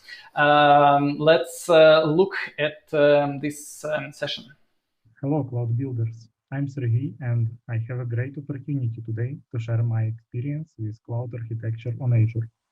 For the last few years, I work on high-load big data projects related to IoT or fintech domains with extensive use of CQRS pattern. In Intellias, I extracted often used practices on our projects and created Intellias CQRS framework for .NET Core applications on Azure. So I will show you a few different approaches how we build CQRS on Azure Serverless Services, and feel free to ask any questions via chat or LinkedIn. So let me share my slides. Before we go too deep into details, I want to mention what is the difference between CQS and CQRS. So CQS on the left diagram is a common query separation in which every method of your application should be either a command that performs an action and mutate data, or a query that returns idempotent data to the caller, but not both. In other words, asking a question should not change the answer. More formally, methods should return a value only if they are referentially transparent and has no side effect. Usually for .NET we use Mediator for in-process communication and storing data in the same database, but instead of CRUD for CQS we have a lot of put methods for every business command on every entity. If you apply CQS principles to your business domain model and system architecture, enabling each element of your architecture to be optimized for a single responsibility, either read or write, decomposing rather your architecture than just your objects. On the right picture, you can see CQRS application with separate read and write servers and separate databases. Instead of in-process Mediator, now we have an event bus, the only thing that connects two parts of the system together. Both sides are covered by API gateway, so for end user, API still looks the same. On this diagram, I applied CQRS pattern on Azure Serverless Services. It's a basic CQRS flow, which we use in most cases. So let's review the flow of end-to-end requests in this architecture. So request goes to our API gateway from end user application, like mobile or web application. In this case, app service with ASP.NET Core application inside. Instead of routing to some functions, we immediately validate command inside our app service and send this command in serialized way to the queue and returning the accepted response to the front end. So let's look into code sample for this application. As our ASP.NET action activated, we map the request model to a command using Automapper or any other approach. Then a command may need to add extra information not present in a request model, like authorized user or application insights correlation ID. So we can enrich the command with this data from HTTP context headers and GWT token. Now we check if the command contract is valid, required fields, length constraints, and so on. If it does, then we can move to optional system byte validation. For example, global unique naming. A separate service with global naming cache in Redis can do so. This step is important to do here because DDD aggregate routes can validate only their business logic. They do not have an external context of rules and data across domains. If we fail here, we can return 500 and notify SignalR subscription as well. If not, then publish the command to a queue and return OK. Now command from the queue will activate Azure Functions trigger for a command handler. This queue is added as a queue-based load leveling pattern to handle load spikes. As you can see, now we are inside a function trigger method. I simplified this code to handle one command type for better understanding. As our command was serialized to some message envelope, we need to extract it with the get command method. Then we reconstruct aggregate from previous events for specific aggregate. For this, we have a method in context, which requires also type of aggregate and state. For multiple commands processing in function, this part usually done by middleware with mediator. If we have no aggregate roots or aggregate's actual version is higher than expected version in command, we return failure to SignalR and exit from the function. If an aggregate is found, we can call our domain method and give either command contract or just required properties, depends on your aggregate design. If domain validation is failed, we notify subscription with domain-specific response and exit from function. And when everything is all right, we get integration event from context because aggregates raise it to context. So we can publish an event through Event Hub. Our publish method also transactionally appends it to event store. So next time it will be applied on aggregate state when it will be reconstructed. As you know, in event sourcing, only event may change state. So in aggregate root, we only validate a business logic for command, and for this we can only read state. To do so, we use separate state objects for aggregate root. If we try to set some value for state inside aggregate root, it will not work in compile time because we have a Roslyn policy that all properties in state objects must have right setters. So state can be mutated only after aggregate root send an event and event appliers are executed. This approach significantly reduces more amount of error in logic and mistakes in business logic. Basically, inside aggregate root, everything is immutable.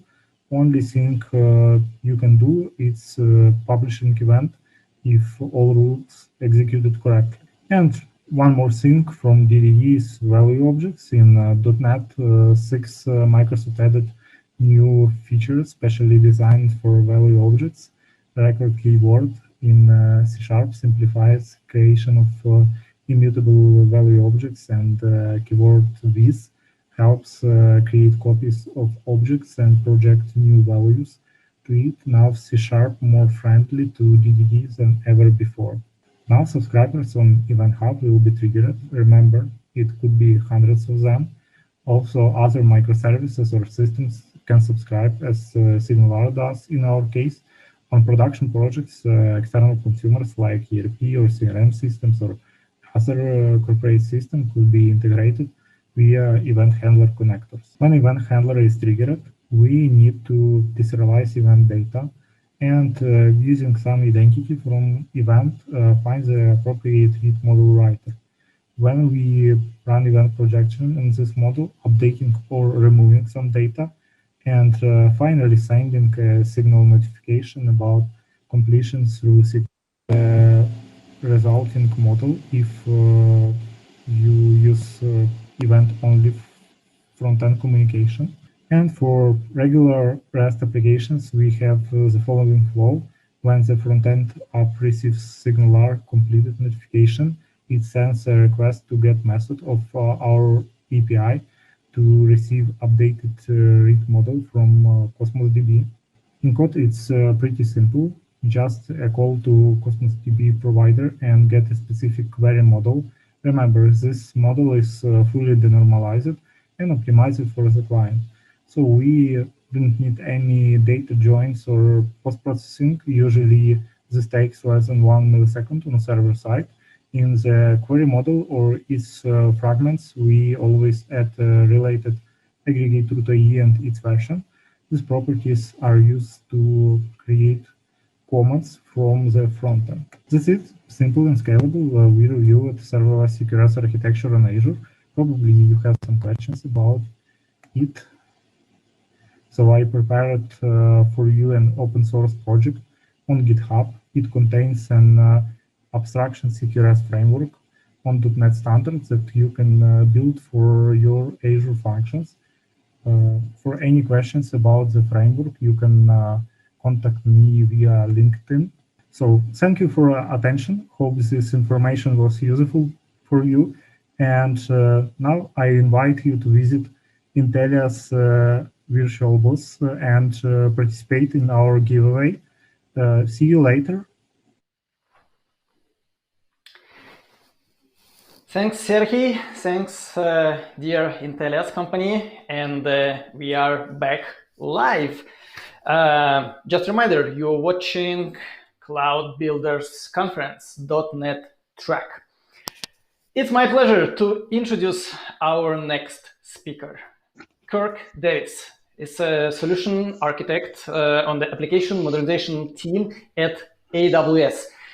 He's based in Portland, Oregon, where he focuses on helping customers to modernize legacy .NET framework monoliths. And I can especially emphasize from Kirk's bio that he started to work with .NET from version 1. Actually, it's a time of this book, of this museum vintage book. Welcome, Kirk. Hey, thank you very much, Maxim. So yeah, I was a V dash at Microsoft back when .NET Framework 1 was coming out. So many years ago. I think about 20 years ago now. So today, I think Maxim already introduced me. I live in Portland, Oregon. So this is a long distance call for sure. And today I want to talk about modernizing .NET applications. Everyone see a presentation? Looks like it is showing up. Perfect. So I do have a bunch of slides. I'm also going to try to do 2 demos. They're both going to be pretty quick, so it won't be all slides. So if you want to start praying to the demo gods, maybe telling me. But first, I wanted to talk a little bit about why many .NET developers and .NET end up deploying to AWS. It may not often be the first cloud provider of mind if you're a .NET person. So I'm going to spend a few minutes talking about that and then talk about some of the modernization tools and services that we have for that. So first, if you're like me, you probably don't spend a lot of time on the corporate sponsors page of anything, including the .NET Foundation. So you might know that AWS is a sponsor of the .NET Foundation. We've also contributed developer time and code to .NET Core.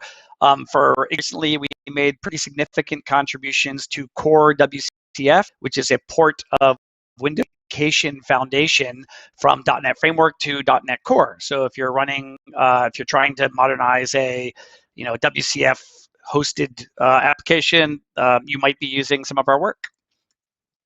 I'm also going to quickly go over some of the ways that support .NET. First, we have lot services. I think when I started here about 5 years ago, we had like 50 services maybe. We probably have somewhere around 200. I just lost. For all those services, there's an SDK. It's for .NET Framework, .NET Core, or .NET 5 now, since the rename is happening. And they let you interact easily with our services right from C# or .NET code. So they're great for interacting with S3 or DynamoDB or any of the other services we have. Another popular service for .NET that's been around for, I don't remember when Elastic came out, probably around 10 years ago. It's very popular for managing and deploying and hosting .NET apps, especially ASP.NET apps. It manages the deployments for you, including blue-green deployments. It'll automatically update the environment, so you don't ever have to apply patches and Windows updates. It sets up auto scaling and a load balancer for you if you want that.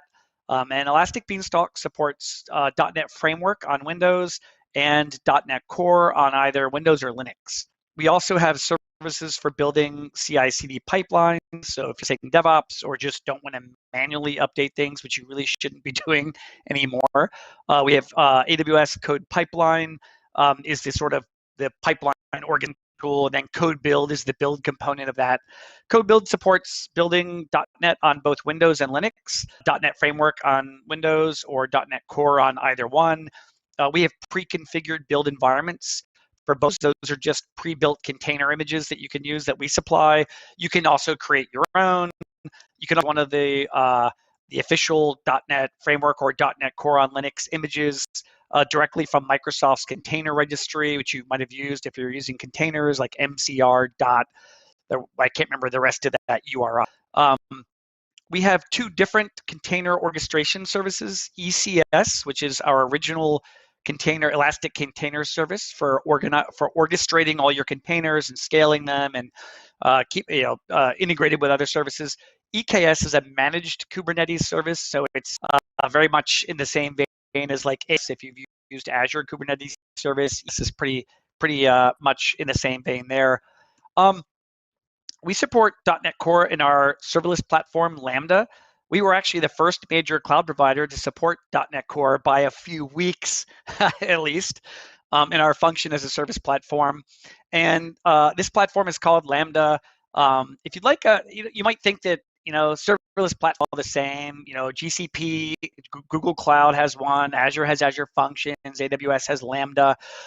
There are differences in the performance characteristics between these. If you'd like a great and recent and unbiased look at the ways that, say, Azure Functions and AWS Lambda perform under load, I would really encourage you to read a blog written by James Randall. He's an Azure MVP, and he published a blog about 2 weeks ago on the Azure Functions that looks at how these two different serverless platforms compare for running .NET under load. Another thing that we offer is we have a development kit, which we have a infrastructure as code service called CloudFormation. This is JSON or YAML, much like if you've used Terraform or the Azure or Google Cloud equivalents. Most of them use templates, right?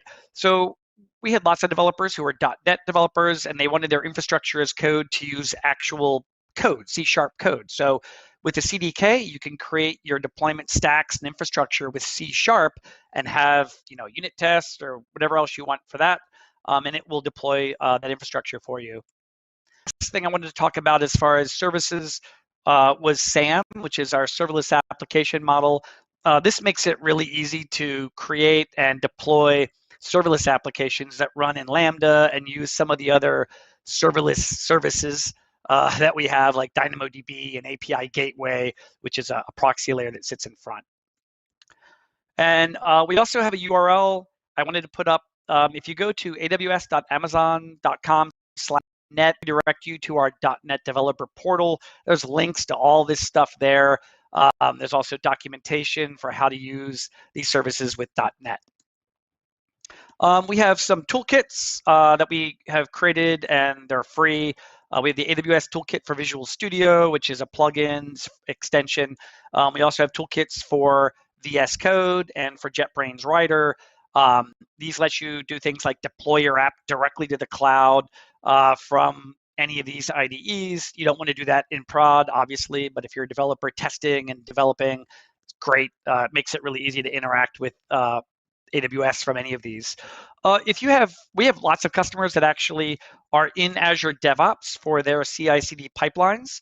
and they've got their code in the Azure DevOps code repository, but they end up, for whatever reason, deploying into AWS. Maybe they're migrating to AWS, whatever it is. We have a free plugin. It's available in the Azure Marketplace. It's the AWS Toolkit for Azure DevOps. We also for the .NET CLI. We have the Amazon tools, which lets you build or deploy and manage your Lambda serverless projects, whether those are ASP.NET or just straight .NET, projects in Lambda. You can also, we have an ECS tool that lets you deploy your containerized apps. It'll let you deploy and manage with one line in the ECS tool. I can take a containerized app I have, and it will do all of the Docker build and deploy up push the container image up and update the service and everything with one line, which is super, one line command, which is super helpful. Same thing for Elastic Beanstalk. There's a CLI tool for that. We recently launched the AWS Deploy CLI tool, which I'm going to really quickly demo here in a minute. And then last, we have a bunch of project templates that you can install with the normal, .new-i Amazon.lambda templates. They'll give you a bunch of templates that are pre-configured for .NET Core or .NET 5 to run serverless and as a service in AWS Lambda really easily. So really quick, I'm going to try to fit in a quick demo here. It's not going to be a very big one or an extensive one. I am going to, I don't know, do we want to go full screen here so people can see the,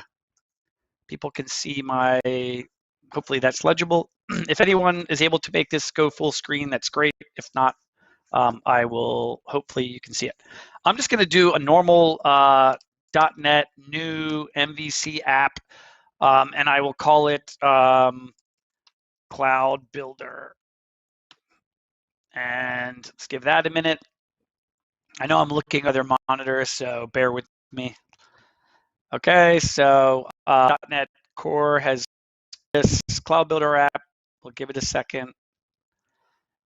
And so I'm just going to CD into Cloud Builder.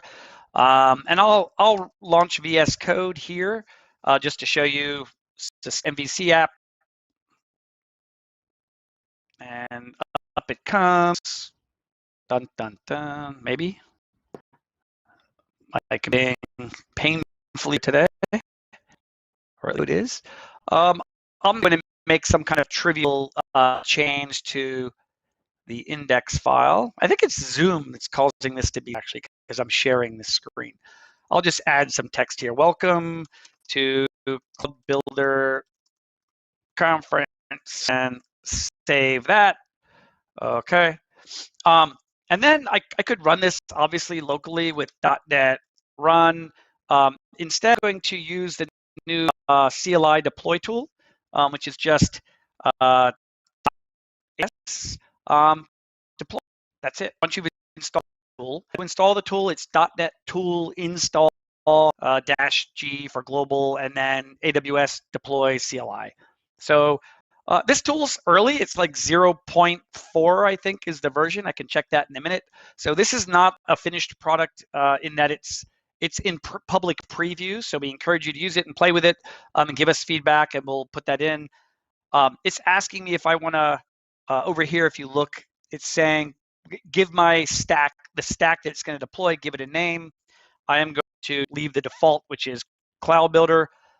It's giving me some options. It's saying that it can deploy it to Elastic Beanstalk on Linux. I could deploy it to Amazon ECS using Fargate. That's what I'm going to do. Fargate is this serverless container feature that we have. I'm about that a little bit more in a minute. So I'm going to pick 2 and hit enter. And it's going to create the Docker file and add it to my project for me. It's specified, I have a bunch of options here. I'm just going to go with the default for everything and hit enter. I may not wait for all this to happen, but it's actually now created the Docker file. It's calling Docker build. It's going to build it. It's going to push the container image up to AWS Container Registry, which is ECR. And then it's going to create a service in ECS for running my web app. And it's going to launch the service with 3 copies of that container running across 3 different data centers, or what we call availability zones. And then it's going to put a load balancer and fire all that up for me. It's probably going to take it about 5 minutes or so. So I'm going to continue with the presentation, and then we can come back and check on the status of this. But it really is, I think I had to type, a 3-word command and then hit enter a few times. And then this is going to be deployed out there in a few minutes. So I'm going to see if I can get back into everyone's favorite point. Dun, dun. And sweet. Come on. I'll zoom my CPU here. All right. So while that demo is ongoing, let me massage my screen a little bit here. I did start talking about modernization a little bit. Lots of people are moving their applications to the cloud. It's why AWS and Azure GCP and other clouds are growing so quick. But a lot of that movement that we see, it's just lift and shift. They've taken their apps that are running on servers and centers, and they've moved them into servers, in Amazon's or Microsoft's or Google's data. That's not really modernizing the app. There's advantage in shift, but it's not necessarily your desired end state. It's not taking advantage of those cloud architectures. And so what is modernization, and would you do it, or why should you want to do it? If you ask 5 different, you're probably going to get 6 different answers. But in the context of moving to the cloud, think of modernization process to sort of realize the benefits of running your app in the cloud and the transformation of your app. So that's what I talk a little bit. I'm going to talk about a sort of typical modern path that we see lots of customers go through. There are many different perfectly valid ways to modernize your app. I'm going to talk about a fairly typical one, which is just, you've got an ASP.NET, maybe ASP.or something. It's in IIS, it's on Windows Server, it's a monolith. A single server here on an instance, which is our virtual machine service, it's EC2, but maybe you have it on 3 behind to make it different. On the back end, I'm showing a SQL Server database. Maybe you've also got a fair. If your app is like most of them, that database is probably holding everything. So we're going to talk about what happens when you modernize, or how you might go about modernizing it. I've seen most customers that we have fall into one of 2 approaches. Either they do what's called the Bing method, where they kind of drop everything, just modernize the entire app all at once. Might take a lot of time. The other alternative is to sort of iteratively carve off pieces of functionality and modernize it time, and then slowly your monolith starts dwindling down. It's kind of a variation on Martin Fowler's SFIG pattern, where instead of just build off, you're actually actively carving off pieces of the old one. And that's the path I'm going to talk about. And I'm going to it's already in AWS. It's been lifted and shifted. So typically the first things we're going to do before pulling functionality out of their monolith, and again, I'm talking about a web app, so we're assuming there's a lot of HTTP traffic coming in, is they're going to put a facade between their users and the app. And if you've already got multiple web servers and a load balancer pretty much is your facade, right? We have 2 different services that can act as the facade. We have application load balancer or API gateway. They have some other services too, but these are really the 2 that we would most likely using. They both let you create routes to different backend services. Both of these allow you to offload and authorization out of your app and into the really lets you move your. If I go back to the prior slide, you'd see that this server is running in a public subnet because it's publicly exposed to the internet for traffic. But once I put that facade in front, I can move my infrastructure into a private subnet where it can't get into from the internet, which is great from a security point of view as well. Another step that we see a lot of customers do is just offload static content off the web server. Rather than having your web server work to serve up static content like images or videos or HTML and whatnot, you can offload that to an object store and then serve it using a CDN. Or in our case, we have two services here. Amazon S3 is our object store that launched in 2006. As of about a month ago, I think, we have more than 100 trillion objects in Amazon S3. So it's sort of a very scalable service. It's as scalable as your company could need it, your organization would need it. CloudFront at the end, which you might put in front. CloudFront offers things like let you cache your content at the edge and can apply geographic IP restrictions and a lot of other features. You don't have to use that. Amazon S3 can actually serve static directly. Like you could host a static website directly in S3 if you want. But often if you're operating at scale, you put a CDN in front. And then you can start carving off pieces of your monolith. Typically, if you're running an MVC or Web API app, maybe you're carving off a controller or a small group of controllers at a time, porting the code to .NET Core, and then this lets you deploy them in smaller units. Whether or not you call that a microservice or not isn't really that important, but it lets you deploy them into lightweight Linux containers or onto a function as a service platform like Lambda. AWS has a cool feature I mentioned earlier called Fargate. That's the one I picked when I was demoing that .NET CLI deployment tool. Fargate is for containers, really what Lambda is for functions, right? Fargate lets you deploy your containers without worrying about the infrastructure that it runs on. Scott Hunter made a great point that running a full Kubernetes cluster for a lot of apps, it can be overkill. There's a lot of work to set it up. You need to learn a lot of new skills. We have ECS, which is a easier path, container orchestration. But even there, with ECS, no way of using it, you still had hosts under the hood that had up and down. With Fargate, you don't have any infrastructure to worry about at all. You just say, here's my container, please go run 3 copies or auto scale it or whatever. So let's see, where was I? There's also the database on the back end, which I'm going to talk more about that later. We do have quite a few customers that have been migrating from proprietary databases like Oracle or SQL Server to license-free databases. We have a whole variety of license-free database engines. We also have managed SQL Server and managed, or for instance, if you have things that you can't move off of those proprietary databases, at least you don't have to manage the database engine.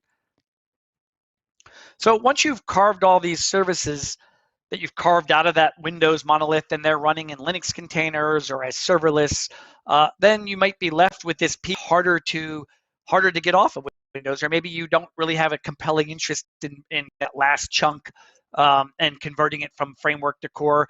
You could deploy that as a Windows Server container with both ECS and EKS. Those are the two services I mentioned that for running containers in AWS.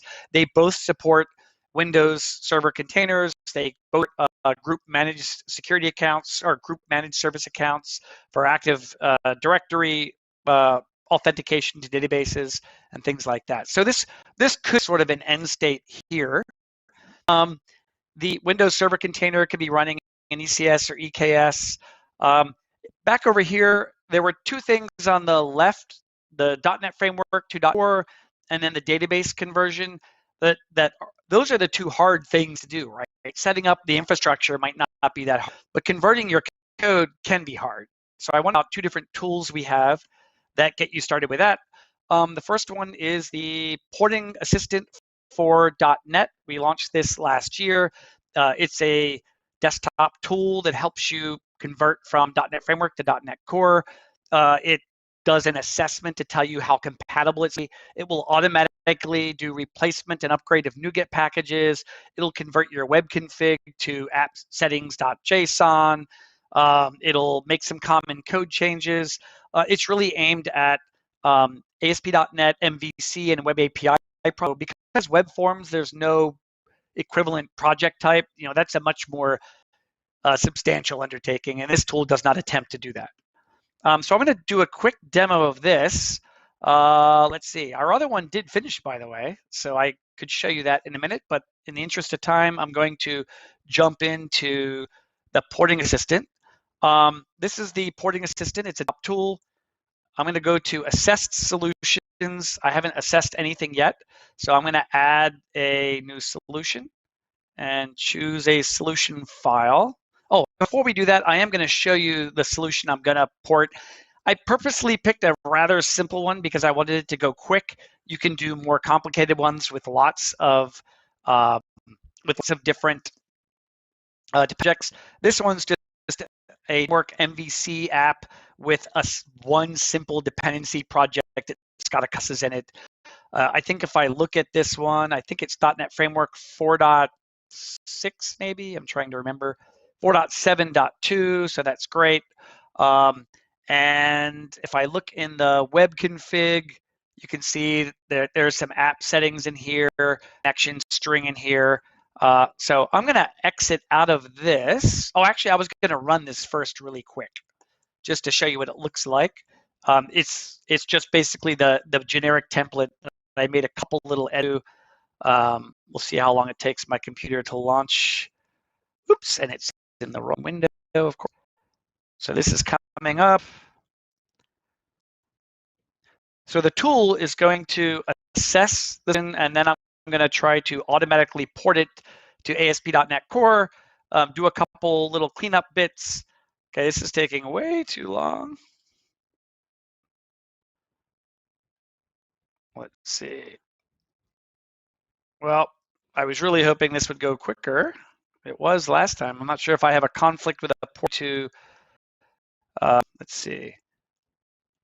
Oh, there it goes. Wow, that was super slow. Okay, so Cloud Builders Conference, .NET Stack, .NET Track. You probably recognize this if you've ever done any sort of ASP.NET MVC work and .NET Framework. There's a couple little things in here like pick a random and it'll just keep that. Okay, so that's what it looks like in .NET Framework. I'm going to close out of the solution so I don't lock the file or anything so that the porting assistant can get to it. And then I'll minimize this. Okay, so I will choose a file. I've got, there's nothing in here ported to .NET Core. That's the folder I've created to take it. So here's the solution file, and I will open this up and then say assess. The assessment takes about 1.5 minutes. So that's happening. We'll give that a minute. I am going to flip back over to the first demo I did and look at what it output. It outputted the URL, this URL, for that one that I deployed from the command line tool. So while my next demo is running, I am going to pop that URL in here and see what comes up. Yay! Okay, so this is the one that I had created new using the .NET CLI, created a new MVC app and deployed it using that the deployment CLI tool. So it did eventually work. Okay, so this is finished assessing. I'm going to click on the app, the .NET. This is .NET Framework 4.7.2. I can export an assessment report. It's going to export CSVs. I can go back and look at the dependency graph. This is a really simple one. Like I said, there's only 2 projects. There's the MVC app and then a dependency project. In a typical, if you're working in a business and you've got, a typical ASP.NET framework, you probably have 8 or 10, maybe more dependencies, lots and lots of things. So this will do enough for you. I can look at the NuGet packages and it'll show me what's and what's not. It'll show me compatible and incompatible APIs that it's calling. So here is it's calling some that are incompatible. I can even drill down into the source files and find, say, let's go to color utils. This one was fine. If I go into one that's incompatible down here, incompatible API calls in global ASCX, it shows me that there's an incompatible method that's trying to be called that won't work in .NET Core, and it will make following changes to the code automatically. And as time goes on, this is going to get smarter and smarter as we get more feedback. So I'm just going to go ahead and say I want to port the entire solution to .NET Core.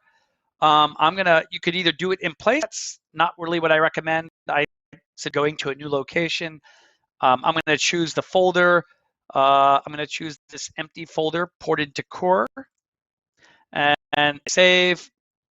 It's going to start writing some stuff there, and then hopefully me some options here in a second. Okay, so here's a summary of what it's going to do. It's the target projects are in .NET 4.5 and 4.7.2. It's going to port them to this folder that I just picked, port them to .NET 5. It's giving me the option to upgrade to different versions of NuGet packages. It'll tell me if there's anything incompatible or deprecated. I'm just going to leave all that the way it is right now and click port. So it's a great tool. It's a great tool to get you started. Creates the new CS proj file and the app settings.json, replaces NuGet packages, does some minor code changes. You know, completely magical. You're not a full big business app that you've got that's got 18 projects, port it to .NET Core, and then build it and run it, right? So there's always going to be cleanup. Microsoft actually recently released a tool as well. Theirs is a command line tool. I haven't had a chance to play with it, but I really want to take a look at theirs also, just to give a shout out. So it's successfully ported 2 projects, and then it's writing. It's going to take a minute or 2 to finish that. It creates a log for you. I'm going to go into the one that it's created, which is in here. This is the ported to core. You can, I don't know if you can see timestamp on the screen. It might not be legible on the Zoom call, but this all just got created just now. And then we're going to open that up. Let me see, does it say it's done? Okay, so this thing's completely done. I'll minimize the tool, and I'm going to go back to Visual Studio and open up the new one. And we're going to see what we got. Ported to core and open. And in a few seconds, Visual Studio will open it up. And then I'm going to check. Now, this simple dependency project, this is just a class library. I am going to check to verify that it is, oops, IntelliSense is finishing. Let me give Visual Studio a second to thing here. Okay, let me try that again. If I go to the properties for this library project, it's now .NET 5. Same thing with the framework project. Both of these are now in .NET 5. So this dependency library project, it only has classes in it. So I can just right click and build that like already, and it's already going to build in .NET 5 because there really wasn't a lot to do there. If I go and try, whoops, build started. Wow, this all goes much faster when Zoom is not hogging my. I think it's time for me to get a new laptop probably. Okay, build succeeded.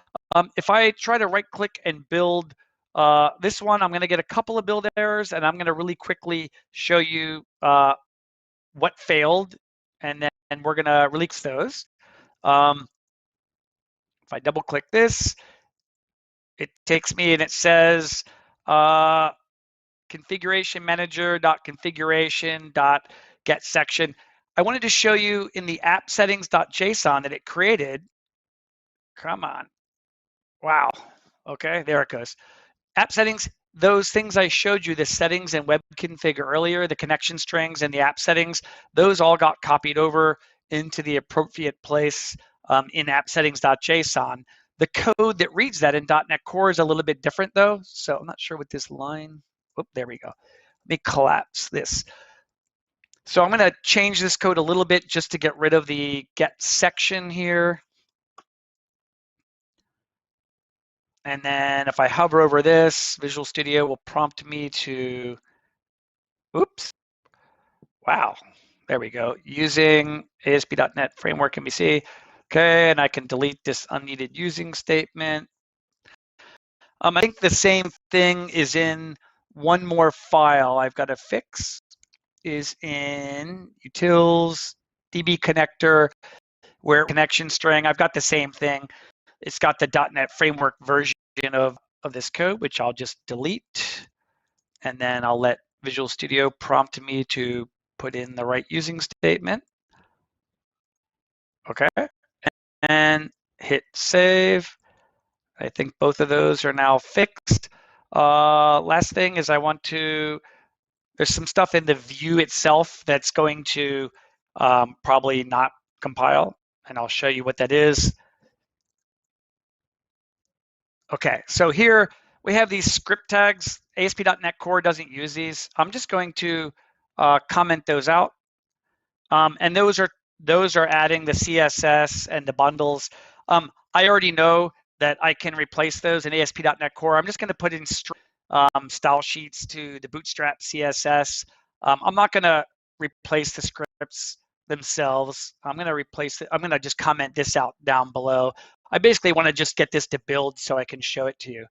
And if I come back over to here and say build, hopefully this will build. If I missed something, yay, build succeeded. So if you remember when Scott Hunter was showing, can now deploy directly using the, and I don't have that option in here. I don't have the update installed yet. I think you can use the Windows subsystem for Linux here. I won't do that. Use Kestrel.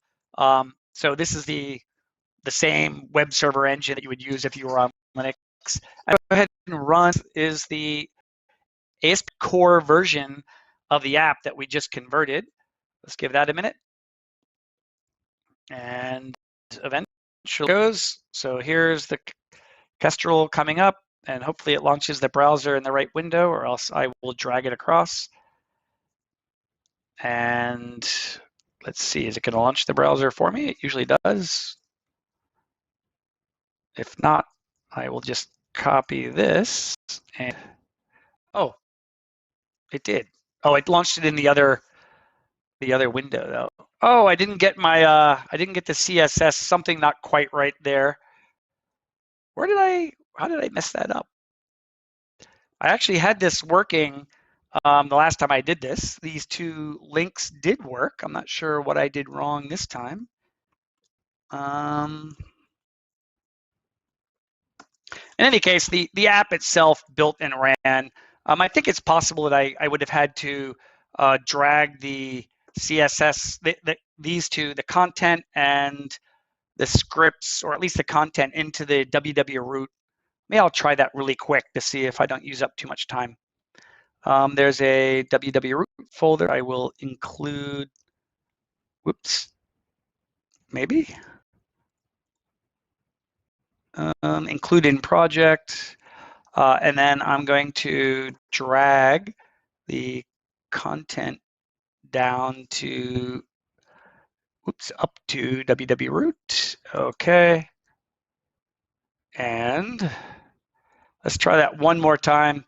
If it doesn't work, the app itself is running. I just have something wrong with the style sheets, which I don't think is a huge thing. And then I'll flip back and we'll finish some more slides. Maybe. So the cool thing though is that, like, with very few changes, I now have that app went from .NET Framework, ASP.NET 4. Whatever it was. Oh yeah, that did it. Okay. So I just had to move the content, the actual CSS files, over into a folder. So this is now the ASP.NET Core version of this app. Use, pick a random number. That works. I think some of these other links are going to try to hit a database that I didn't stand up, so I'm not going to demo those. But the about and home. So yeah, that was it. So this is the ported application running. Now deploy this to a Fargate container. I could deploy it to other cloud providers in Linux containers. I could actually deploy this as an app directly to Lambda. AWS Lambda can run ASP.NET apps as well. Okay, so I'm going to shut this back down and flip back to some more modernization stuff. 1 second. And let's swap those again. All right, so that was the end of that demo. Let me get my screen set up. Okay, we have another tool. If you have, remember on that diagram I showed earlier, if you're a monolith, you got it to the point where you didn't necessarily want to try to get that last piece off of Windows Server, or maybe you don't want to invest the time to port to .NET Core at all. Maybe you're happy just moving your Windows Server apps into Windows Server containers to get those benefits that of better resource utilization, being able to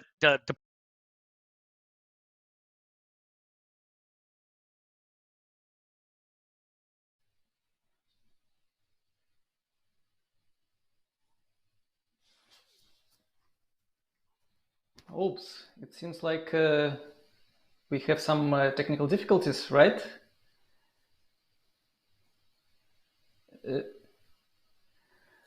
Oh yeah, yeah. Well, folks, this is live event, and everything can happen. Let's try. Let's use minute or two to try to fix connection with Kirk. And yeah, let's maybe wait a bit. Hopefully the connection will go back. Our technical team is working on that.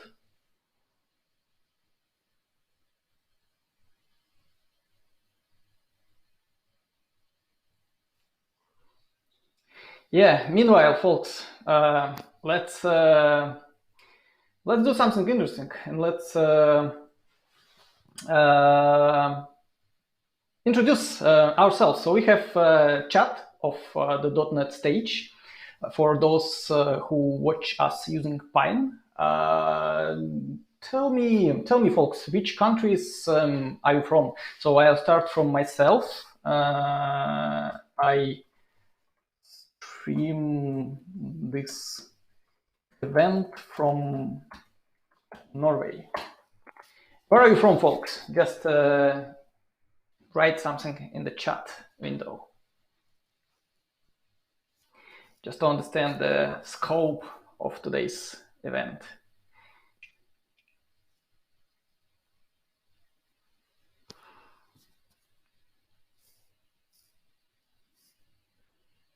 Come on, folks. Just type in your country, where are you from?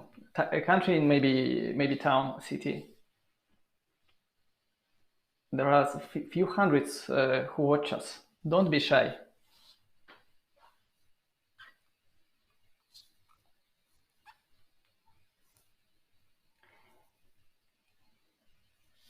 Ukraine, Ukraine, Ukraine, Belarus, Ukraine, Ukraine, Bangladesh, Poland, and many more. Ukraine.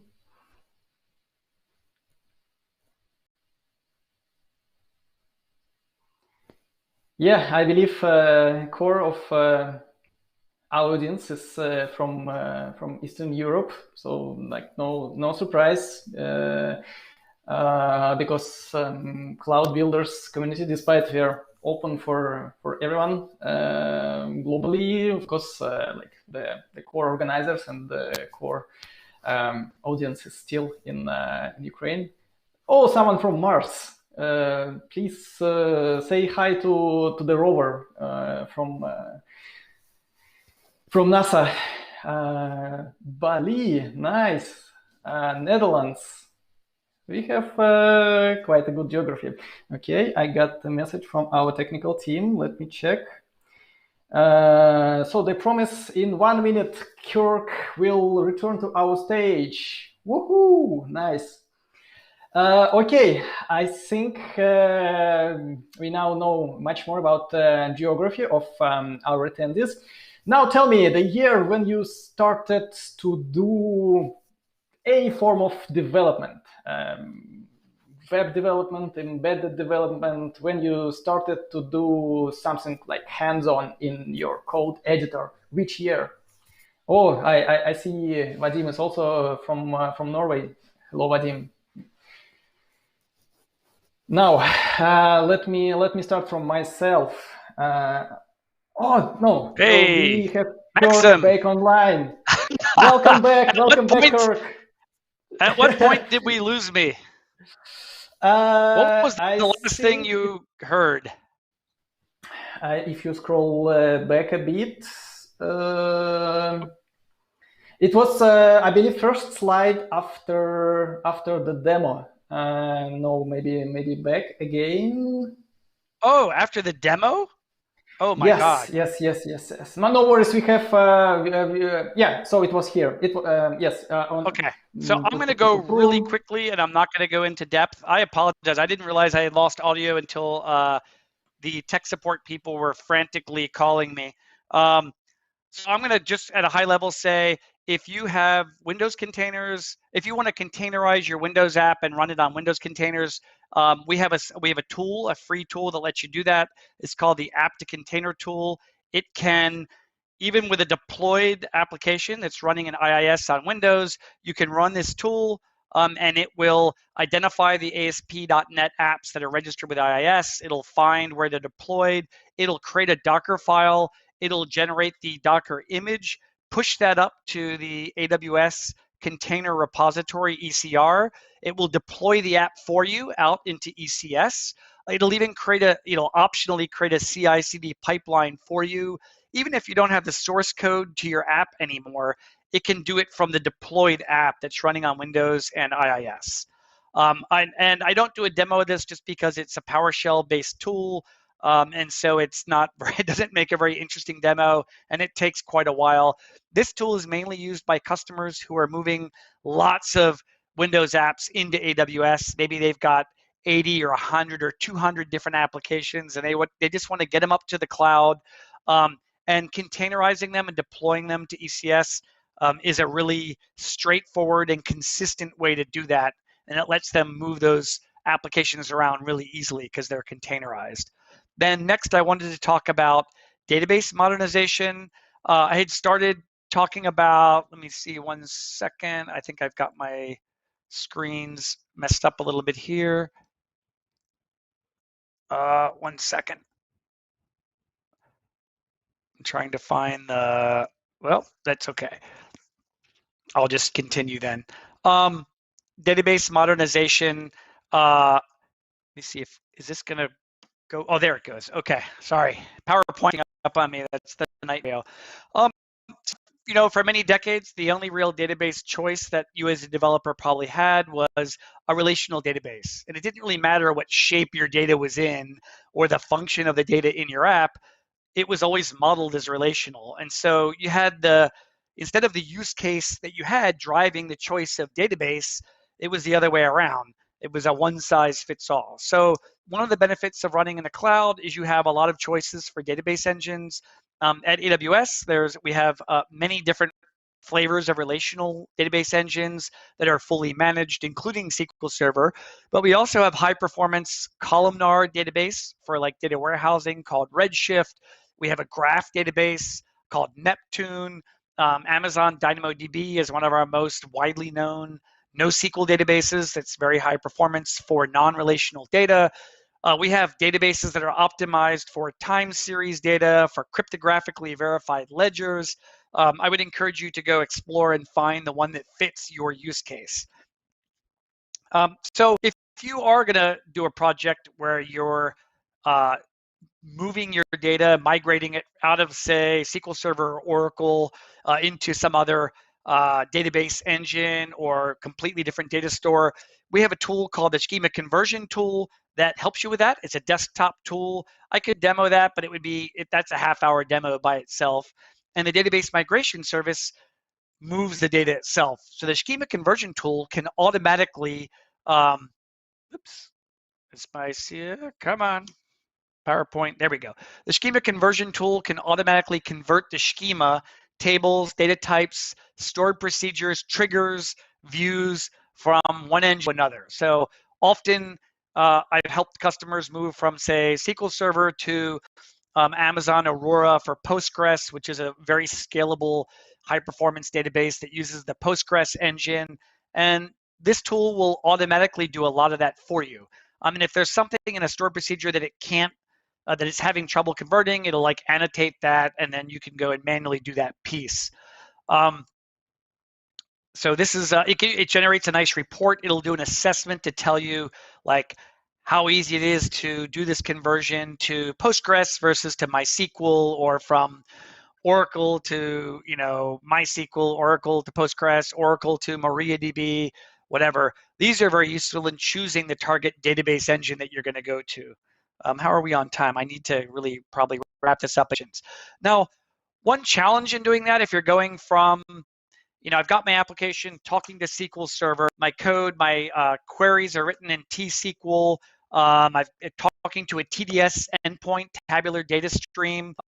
So if you're doing that and you wanted to move to like Aurora Postgres or a different engine, you have to, if you're using Entity Framework, EF Core, that might not be too horrible. You could swap out the provider. It's still got that endpoint, which is now a different driver. A lot of stuff you'd have to change, right? You have to rewrite your T-SQL, rewrite your app code, switch drivers just to switch to this other database. So in preview, to help solve the problem at reInvent, we announced a feature of Aurora Postgres, which is our web's Postgres compatible database called Babelfish. So if any of you ever read Douglas Adams as a kid, which I did, Hitchhiker's Guide to the Galaxy, if you remember, he had the little Babelfish in his ear and he could understand other languages. Babelfish is AIR that exposes a TDS, tabular data stream point, for your Aurora Postgres, and it also translates T-SQL into PL SQL on the fly. So it's sort of a translation layer. I think I just talked through this a minute ago. Your application will think talking to SQL Server, but use S over 1433 by default. Your queries are in straight TSQL, but this will translate that on the fly into PLSQL and the language that Aurora Postgres stands. This is a built-in capability of Amazon Aurora. It really helps you ease that migration path. Because instead of do this big X in the middle, if you're carving things off and migrating those to say .NET Core, you could be switching those to natively to the Postgres endpoint, use PLSQL, but you still got that monolith there that's running on Windows, and you don't want to have to go back and like revamp all that and try to rewrite its code to talk to the new database. It could continue talking using T-SQL and tabular data stream, but it will actually be talking to the new Postgres database behind the covers. There's a lot of reasons that you move to Aurora. It can scale up, and probably scale SQL Server to. It's quite performant. It's less expensive. There's no license for this. Take that exact same code and run it with Postgres in your own data center or in Azure or Google Cloud or wherever. So this is in private. You can sign up on our website. Go do a Google for AWS Babelfish Postgres, and you'll find the sign up page, and then you can start testing it out. It's really pretty cool. Finally, just some roadmap tidbits. AWS Lambda supports LTS releases. .NET. Scott Hunter talked a little bit about .NET 6 is the next version of LTS. So if I deploy .NET Core code to Lambda and use the out-of-the-box managed runtime, we support .NET Core 1. You can still run .NET 5 in Lambda. It's really easy. We have the Visual Studio Toolkit will let you do that. It'll just create a custom runtime for you and put that up. When .NET 6, that is LTS, and we will support that in Lambda also out of the box. You can already do that now with the previews. You can run those in Lambda using that custom runtime, or in a container if you want. You can in Lambda as well now. We are other modernization tools. I can't give you, I'm not at liberty to give a lot of details, but we have seen customers struggling with how to extract services out of this big .NET Framework monolith and just trying to identify all the dependencies and extract that out. So we're aware that that can be hard to do. It can also be hard to keep everything running while you're putting out services into microservices, and you want to keep those isolated. You might want to ensure that traffic is flowing and monitoring your legacy and the new microservices or whatever you're pulling out the pieces and hosting those in maybe containers or Lambda. You're basically rebuilding the airplane while you're flying it, right? So we have things that we're working on that will make that process easier as well. And if you are a customer that has a solutions architect, an AWS solutions architect, you can always reach out to them and say, hey, I want to find out what sorts of things you might have for me in preview that I could play with, and maybe they can tell you about that.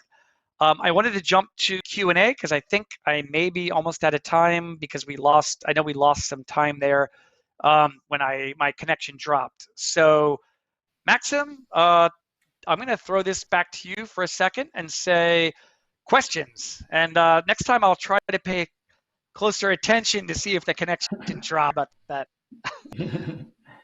Yes, thanks, Kirk. Great session, and demo gods were kind to us, but not all connection gods, right? So, but yeah, I think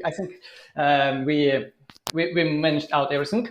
And actually, we have a few questions, and especially about Aurora. But unfortunately, we literally don't have time. We're a bit behind the schedule. So let's do the following. Let me ask our dear organizers to onboard you to the chat system of this conference. And we'll repost questions from Slido to there. And if you have a few minutes left, you can answer these questions by text. Sounds good? Sure. Yeah, let's do that. Thank you very much, Maxim. Thank you, Kirk. Talk to you later. Bye. And I love it, by the way. I love your shirt. Thanks. Okay, folks, time to move on. We are live. Everything can happen, as I mentioned, and let's hope that we'll no longer have any kind of connections, sound, video challenge. Let's see.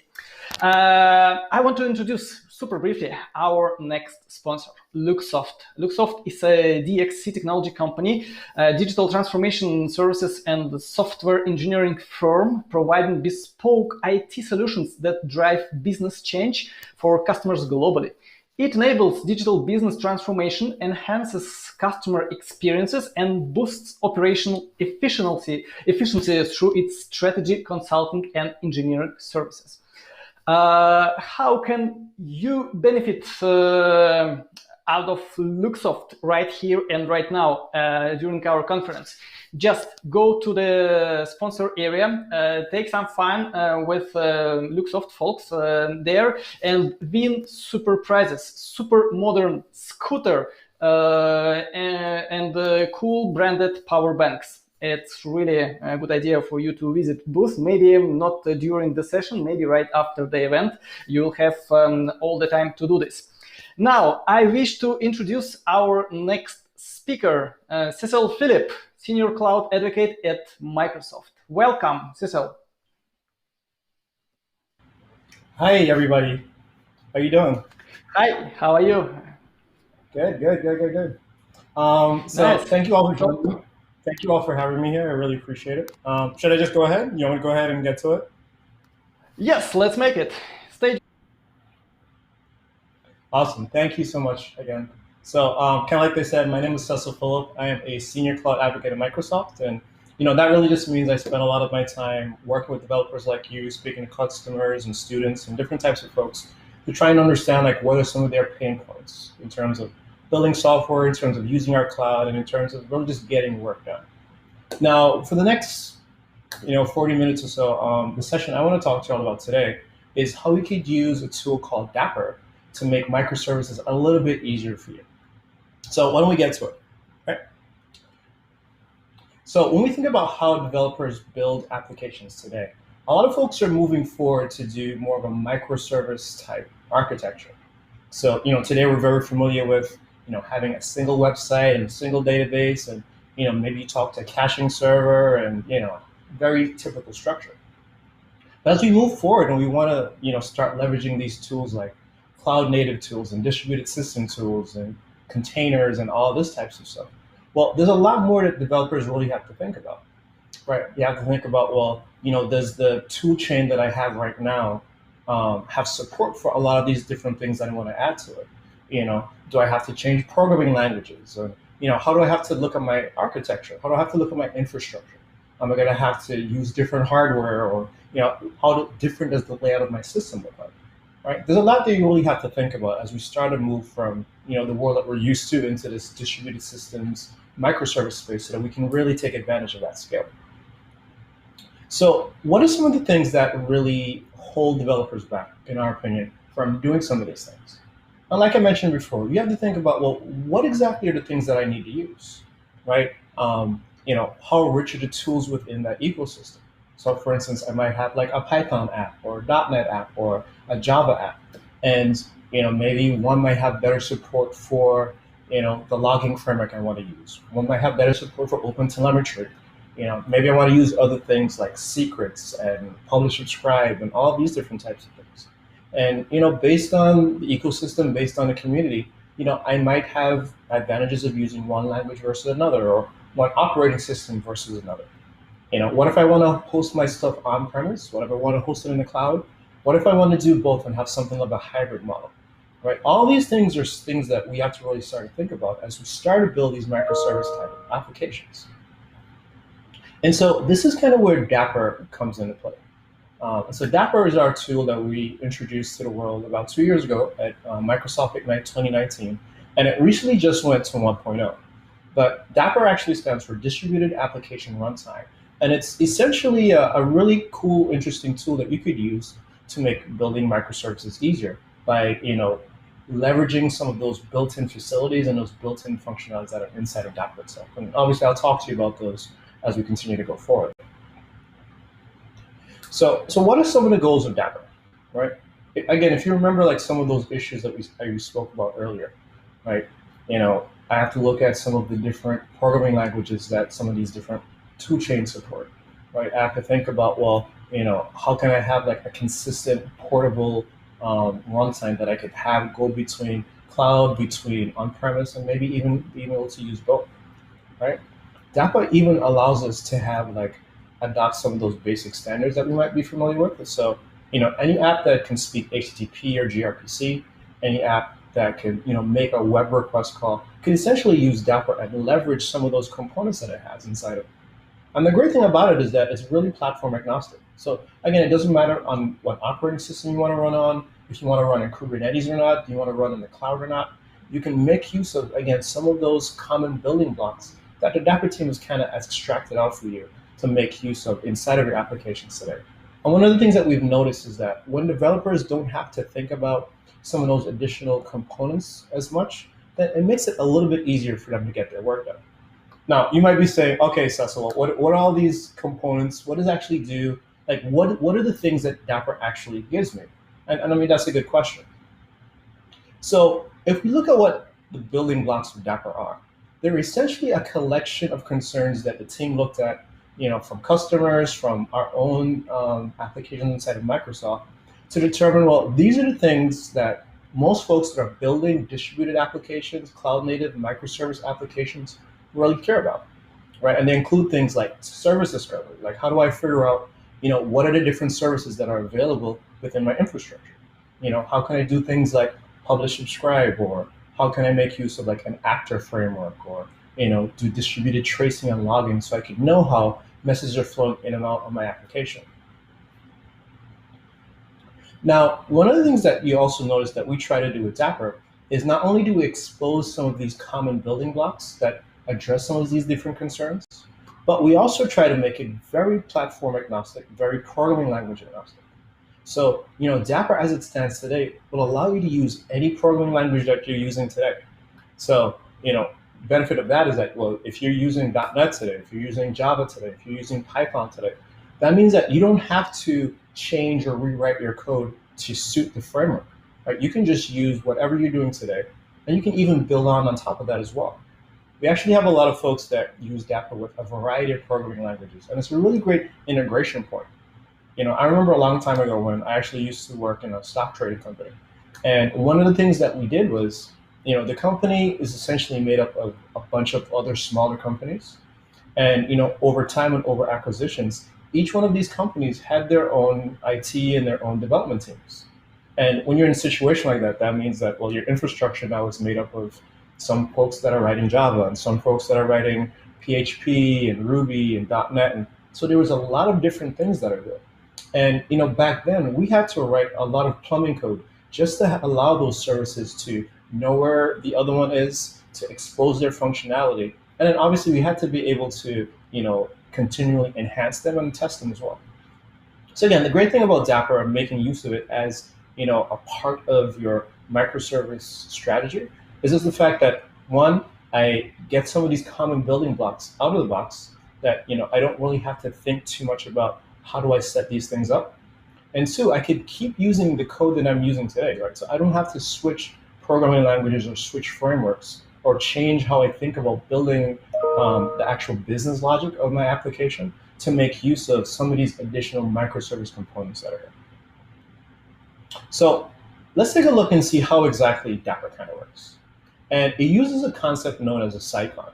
So if some of you may or may not be familiar with a sidecar is, it's essentially, consider your application, right? Like these little gray boxes that you're looking at on the screen right now represent your application. And Dapper runs as a separate process right next to your application. So again, imagine I have a web API or a service that's processing queues, messages off of a queue, right? Or maybe I have like a website service or something like that. Next to each of those, or next to each instance of those, we'll have what's called a sidecar, which is just a separate process that's going to be there for your application to communicate to. So again, if you remember some of those building blocks I said that Dapper provides, right? Like PubSub, and it provides service discovery and logging and all of these types of things. So now when my application needs to be able to send a PubSub message, or it needs to call a service that might exist on in another application or another microprocess somewhere else in my infrastructure, I don't have to worry about configuring this thing and setting up security and doing a lot of these types of gymnastics that we usually have to do. I could really rely on the Dapper sidecar to kind of figure some of that stuff out for me. So as you see here, my application A and application B, or service A and service B, they only speak directly to that Dapper sidecar. And now the Dapper sidecar, through configuration and DNS and some other things, it'll be able to know, well, what are some of the services that are configured on the system? What are some of those building blocks that are available for me to use? And then also, how can I enable that secure communication throughout my ecosystem and throughout my application without my developer having to think too much about it? So as you can see here, for instance, if I wanted to use like a state store, for instance, I could use things like Redis or Cosmos DB. If I wanted to do PubSub, I could do RabbitMQ, ActiveMQ. I could use Azure Service Bus in the cloud if I wanted to. And one of the benefits of this is that, again, your application doesn't need to know anything about the specific implementation. All it needs to know is, hey, Dapper understands HTTP or gRPC. I could talk to Dapper and I could say, hey, Dapper, do you have a state store? If you do, store this information for me. Or hey, Dapper, do you have a service that can invoke this method? Here you go, here's a message, or here's an HTTP request. Could you forward that along for me? And Dapper will take care of the service discovery. It'll take care of, again, making sure that you have permissions to call that other service. And it'll take care of things like tracing and logging and some of these other types of things. Okay. And again, like I mentioned before, not only does Dapper provide these additional building blocks that we can work on, we can use any code that we want, and then we also run on any cloud that we want to. So, of course, I work at Microsoft, and this is an open source project that's come out of the company. But, we have customers that are using it that are internal, folks that are using it on, with Alibaba, with, on Kubernetes, on Docker, just different clouds and different infrastructures. So I think that's pretty great. All right, so I've mentioned or teased a little bit about these building blocks and what they are. Why don't we spend a little bit of time just to really dive into these building blocks and understand like what they do and then how exactly we can start integrating these things into our application. And I think I want to get started with the service invocation one. So with service invocation, we essentially are using some of the components of Dapper to figure out, well, what are the other services that I could call? And when I say services, I'm talking about either a gRPC service or web API, right? What are some of these other services that I could call? And then, how can I get to them, and how can I have Dapper, figure that out, right? So it's doing service discovery. And as you can see here, Dapper has a very much of a well-defined contract as we start to make use of some of these building blocks. So on the top line, you see, hey, I want to post a message from my front end to my shopping cart on the back end, right? And I want to say, hey, I want you to get me information for John Doe, and like here's his shopping cart.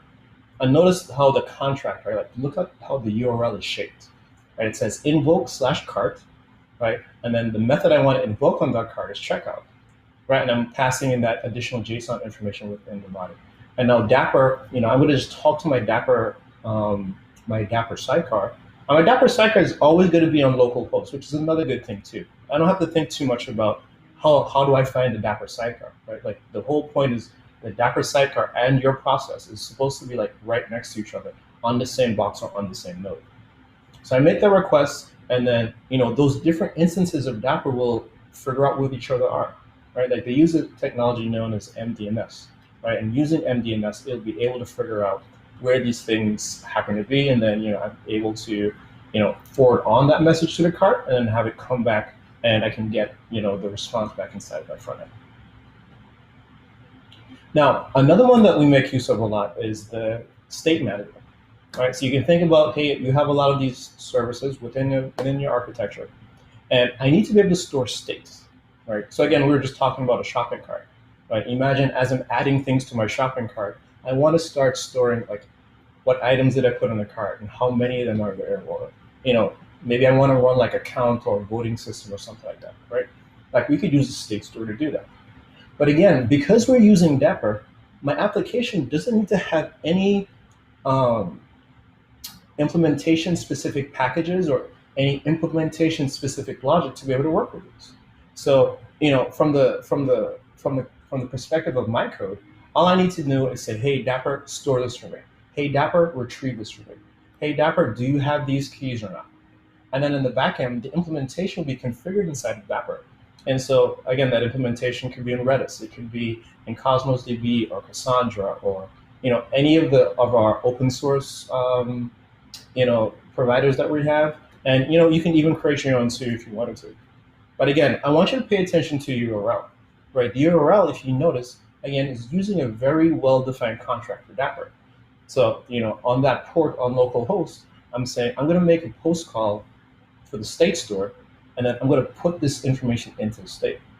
And then whenever I'm able to retrieve it, I can make a GET request for the state store and the name of that key, right? The key of that thing that I wanted to store, and I can pull it back inside of my application. All right, so I think I've been talking for a little bit. How about we see a demo so you can see how some of these pieces kind of plug together and how they work. So the first thing I want to do is I'm going to head over to the browser. And inside of my web browser, I have an application that I already built and it's running right now. And this is our Contoso Crafts application that we usually use whenever we want to demo new features and stuff. But this is a fairly straightforward application. As you can see, it's almost like a storefront. So I could scroll through and I could see some of the different products that are available within the store. Right? I can click and I can get information about these different items. I can see the pictures, I can see the rating, I could do scoring and all these types of things. I can add items to the cart. Notice I can click through here. And then notice as I add items to the cart, this number here is increasing, right? So I can click through and I could, say I want to add t-shirts or a book or something like that, right? And as my shopping cart continues to be populated, I can click on this and notice I can see all my items, and then I can hit submit, and then some process in the background is going to go ahead and process these items. Now, it's a fairly straightforward application, but let me tell you the components or the pieces that actually make this up. Right, and we have three main pieces. So one, we have the front end, and the front end is being built with Blazor.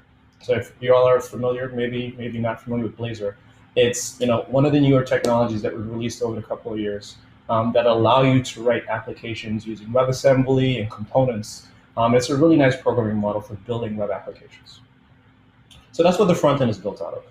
Then next to the front end, I also have a web API. And my web API is just returning products, and those products are being stored in a MongoDB database. And then lastly, I have a checkout processor. So every time, if you remember, when I added something to the cart and I hit submit, I have a thing in the background that's listening for checkout messages on a queue, and it's going to say, hey, whenever a message pops in that queue, I'm going to pull it out and I'm going to start processing those messages. Okay, so why don't we take a look and see what the code for this actually looks like and how we can configure Dapper to make some of these parts work. So I'm going to head over to Visual Studio Code. And first thing I want to show you, I'm going to take a look at the website first. First thing I want you to realize is that when I open my CS project, right, and the CS project is where I list all my dependencies and NuGet packages and things of that nature. I want you to see there's nothing in here that says anything about one Dapper, but also there's nothing in here that talks about Redis or messaging queues or anything of the sort.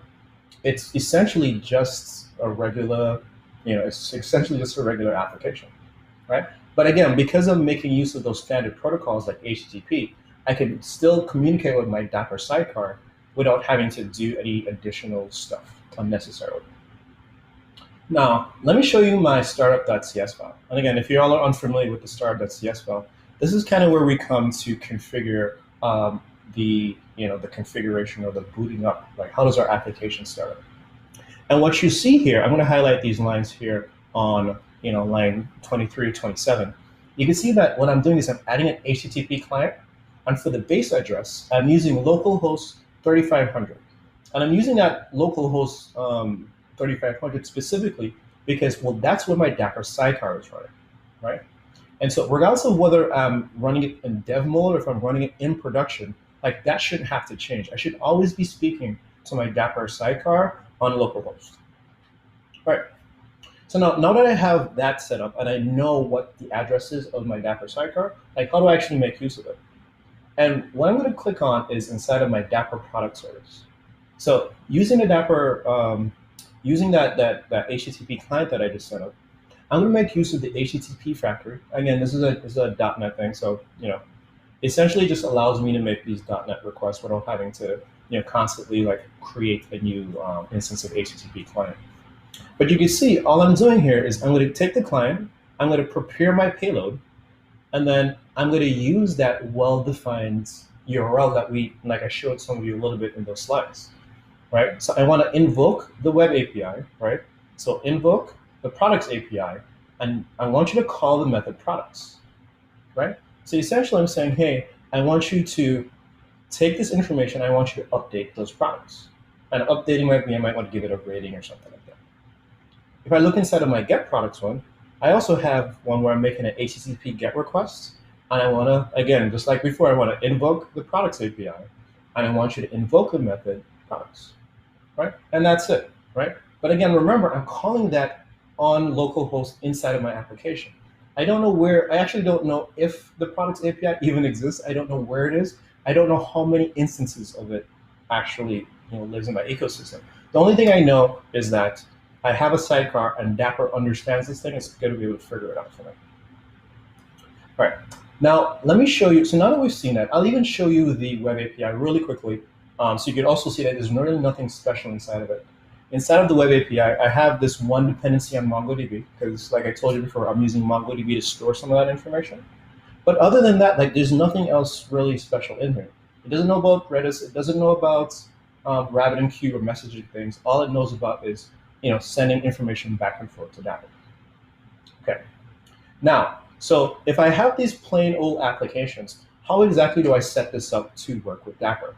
And so I'm going to show you what my Docker Compose looks like. So I'm just using Docker Compose to run this locally, but again, you can run these on Kubernetes or anything of the sort. But if you remember what I said before, every time I have an application or every instance of my thing that I have to have an associated sidecar. So I'm going to collapse some of these things and we'll walk through them one at a time, right? So I have three parts of my app, right? I have the website, I have the products API, I have the checkout processor. So again, I'm building, this is nothing really in here is important. I'm building a Docker container for my website. But then along with my website, I have my Dapper sidecar, right? And then here's this command that it's going to go ahead and initialize my Dapper sidecar, right? I have my products API, again, same thing, right? Products API and a Docker file. And then I have the associated sidecar, right? My Dapper sidecar. And again, so on and so forth, right? Like checkout processor sidecar, right? Like for every instance of the thing, like I have to have an associated instance of that sidecar.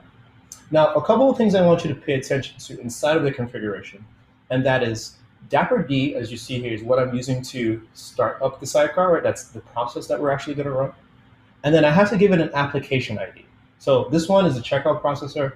Again, we have also the products API as well as the website. And then the next thing I need to do is let it know what port is my application listening on. So what port do I need to speak to? All of my things are listening on port 80, so that's fine, but you can change that if you need to. And I also need to give it the path to the configuration file, right? And then my configuration files are how I'm going to tell Dapper, well, what state stores do I have configured? What pub sub things do I have configured? How do I do tracing and all these other types of things? And so let's take a look and see what that actually looks like really quick. And I'm just going to take a quick look at these. We're going to continue to dive through them as we go on. Now, for instance, if we want to take a look here, so this is an example of like one of my Dapper configuration files. And this one is just setting up distributed tracing. So as you can see here, I'm setting it up to talk to Zipkin, right? And I'll show you my Zipkin thing a little bit later on. I also have other things in here for RabbitMQ, as you can see here. And I also have one here for Redis.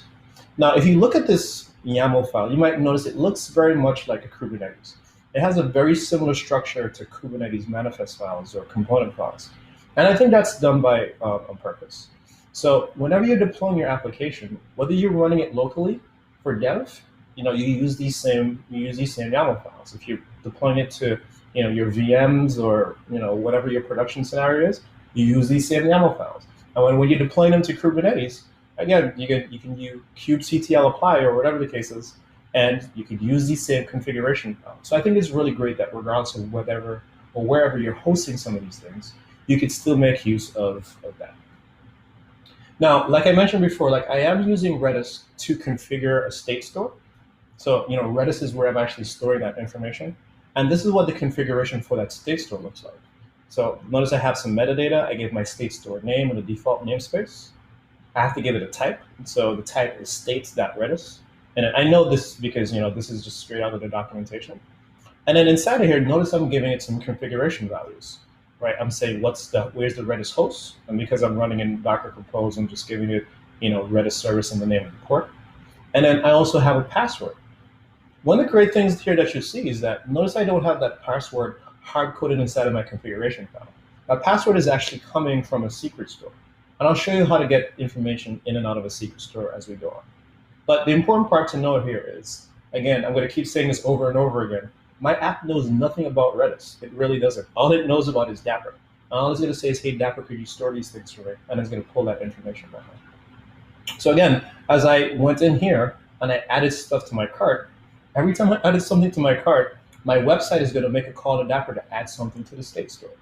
And if I come in here to my Redis instance, if I refresh it and I click on here, I could see some of my information that I'm storing in Redis. Again, I can come back in here and I can add some more information to it. I'll click some more of these things, right? And I'll come, oops, sorry, wrong button. Wrong button, right. Oh, I need to make this thing go away. Go away, go. Right, so as I click on some of these buttons and I refresh this, there you go. You see, again, it's going to continue to populate that for me. And all I need to know is, okay, well, where's Dapper and how does Dapper handle that? Okay, so that was the demo. So that was state storage and also service discovery. So let's go on and talk about some of the other things Dapper can do. Now, one of my favorite things, and I mentioned this a little bit just a little while ago, is that Dapper has really good support for observability. So observability meaning metrics and tracing and those types of things. And in the early stages of Dapper, they actually made use of a thing called OpenCensus. And some of you might have heard about it before, right? It was an industry-neutral way of being able to collect some of this type of information.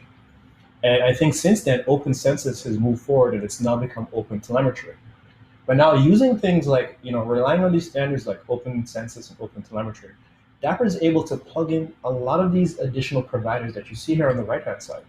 So again, my application doesn't need to know about Zipkin or Jaeger or Prometheus or even Azure Monitor for running inside of the cloud. It's, Dapper just does it for me, which is great. And again, my app just needs to focus on building and, curating and working on that business logic, and everything else kind of just gets handled for me. And all I have to do is configure it one time inside of my Dapper sidecar. And so this is an example, for instance, if y'all have never seen Prometheus or Jaeger before, this is essentially what you get, right? Like I have the ability to see where is my information flowing to, right? Like I'm calling from this instance to that instance or from this service to that service, and how many of them do I have inside my architecture and stuff like that. So I think that's really cool.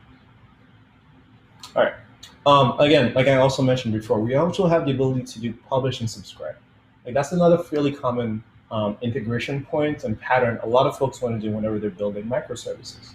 And with publish subscribe, again, I have a sender and a receiver, and then they don't know about each other, and then we rely on that intermediary, right? We rely on that message broker in the middle to kind of manage the routing, like the storage and the routing of those messages that get sent into the queue. But again, like we have a lot of options there, right? Like we have ActiveMQ and we have NATS and we have Azure Service Bus and Kafka, tons of other things. How do I choose which one do I want to use? How do I pick? And then what if I want to switch out and use a different one? Do I have to rewrite my code again just to make use of certain facility in a different thing? And luckily we don't have to, right? Because Dapper does that, right? Dapper will do that for us, which is a great thing.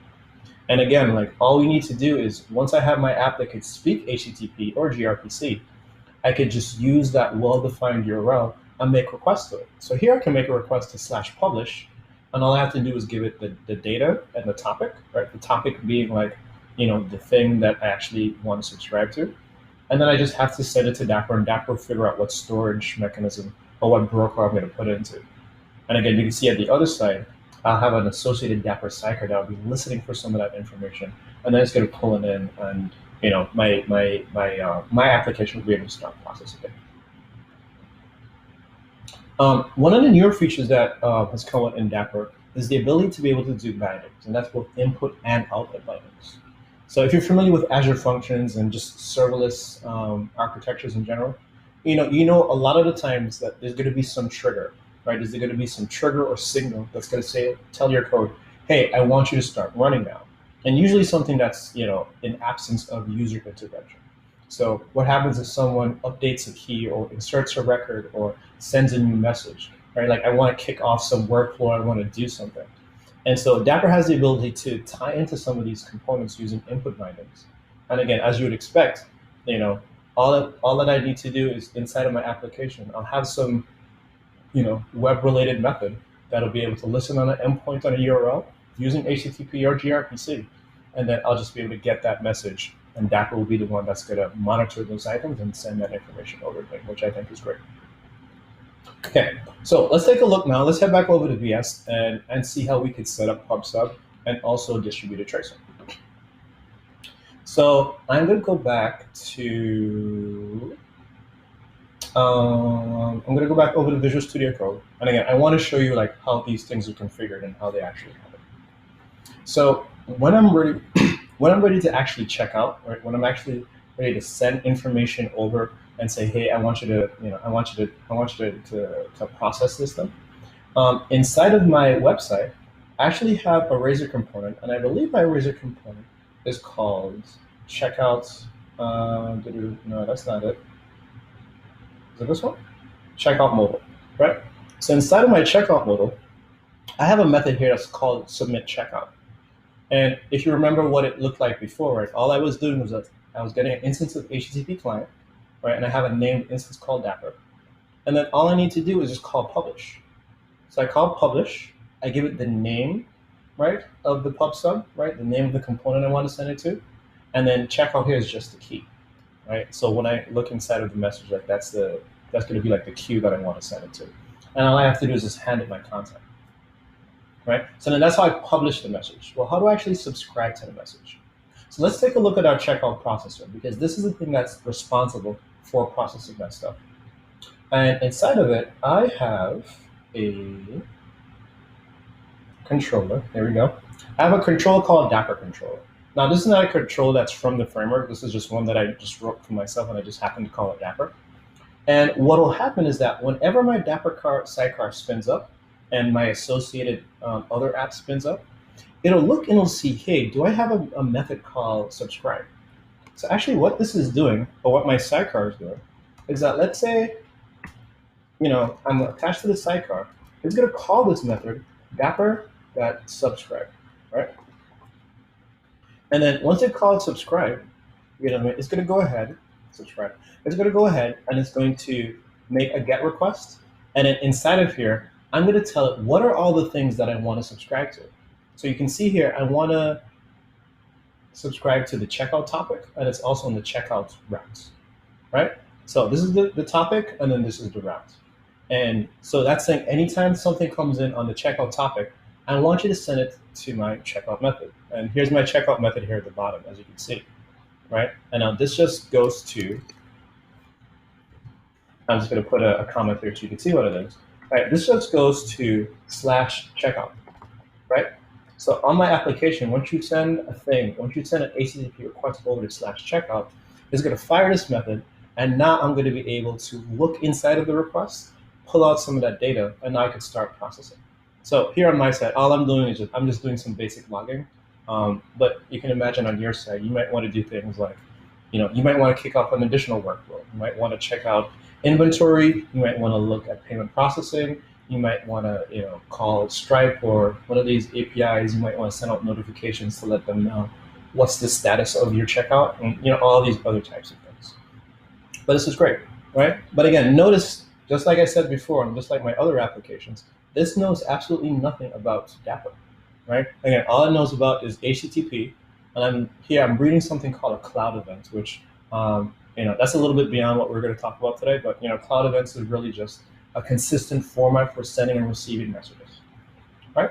So I'm going to look at that cloud event. I'm just going to pull my data out of here, and now I'm going to start processing it. Now, if I head back over to the browser, right? So let's do this. So again, just like I said before, I'm going to click some things. I'm going to check out some things. And then when I come over to RabbitMQ, because RabbitMQ is what I'm using in this instance, right? You'll see that I have this thing called Q Dapper Rabbit Checkout. And I'll be honest with you, I didn't create this, right? The only thing I did was point Dapper to it. And then you'll notice here, I have like this little blip that kind of came up here. That's the sign, or that's like the little monitoring thing inside of RabbitMQ to let me know, well, I actually had a message that came in. But again, my processor already fired up and it took it off, which is great. But again, I didn't create the queue, I didn't create the exchange or any of these types of things. Like Dapper does that for me, which is amazing. And all I have to worry about is like sending the message. Now let's take a look at distributed tracing. Now, if you've never seen one of these traces before, I'm using Zipkin. Again, you could use Azure Monitor in the cloud, or you could use something like Jaeger if you wanted to. But what I could do is I could actually make use of, I think I need to refresh this. There we go. I could actually make use of, I can hit that refresh button really quick. I'll make this a little bit bigger because these, the font on this thing is just a little bit small.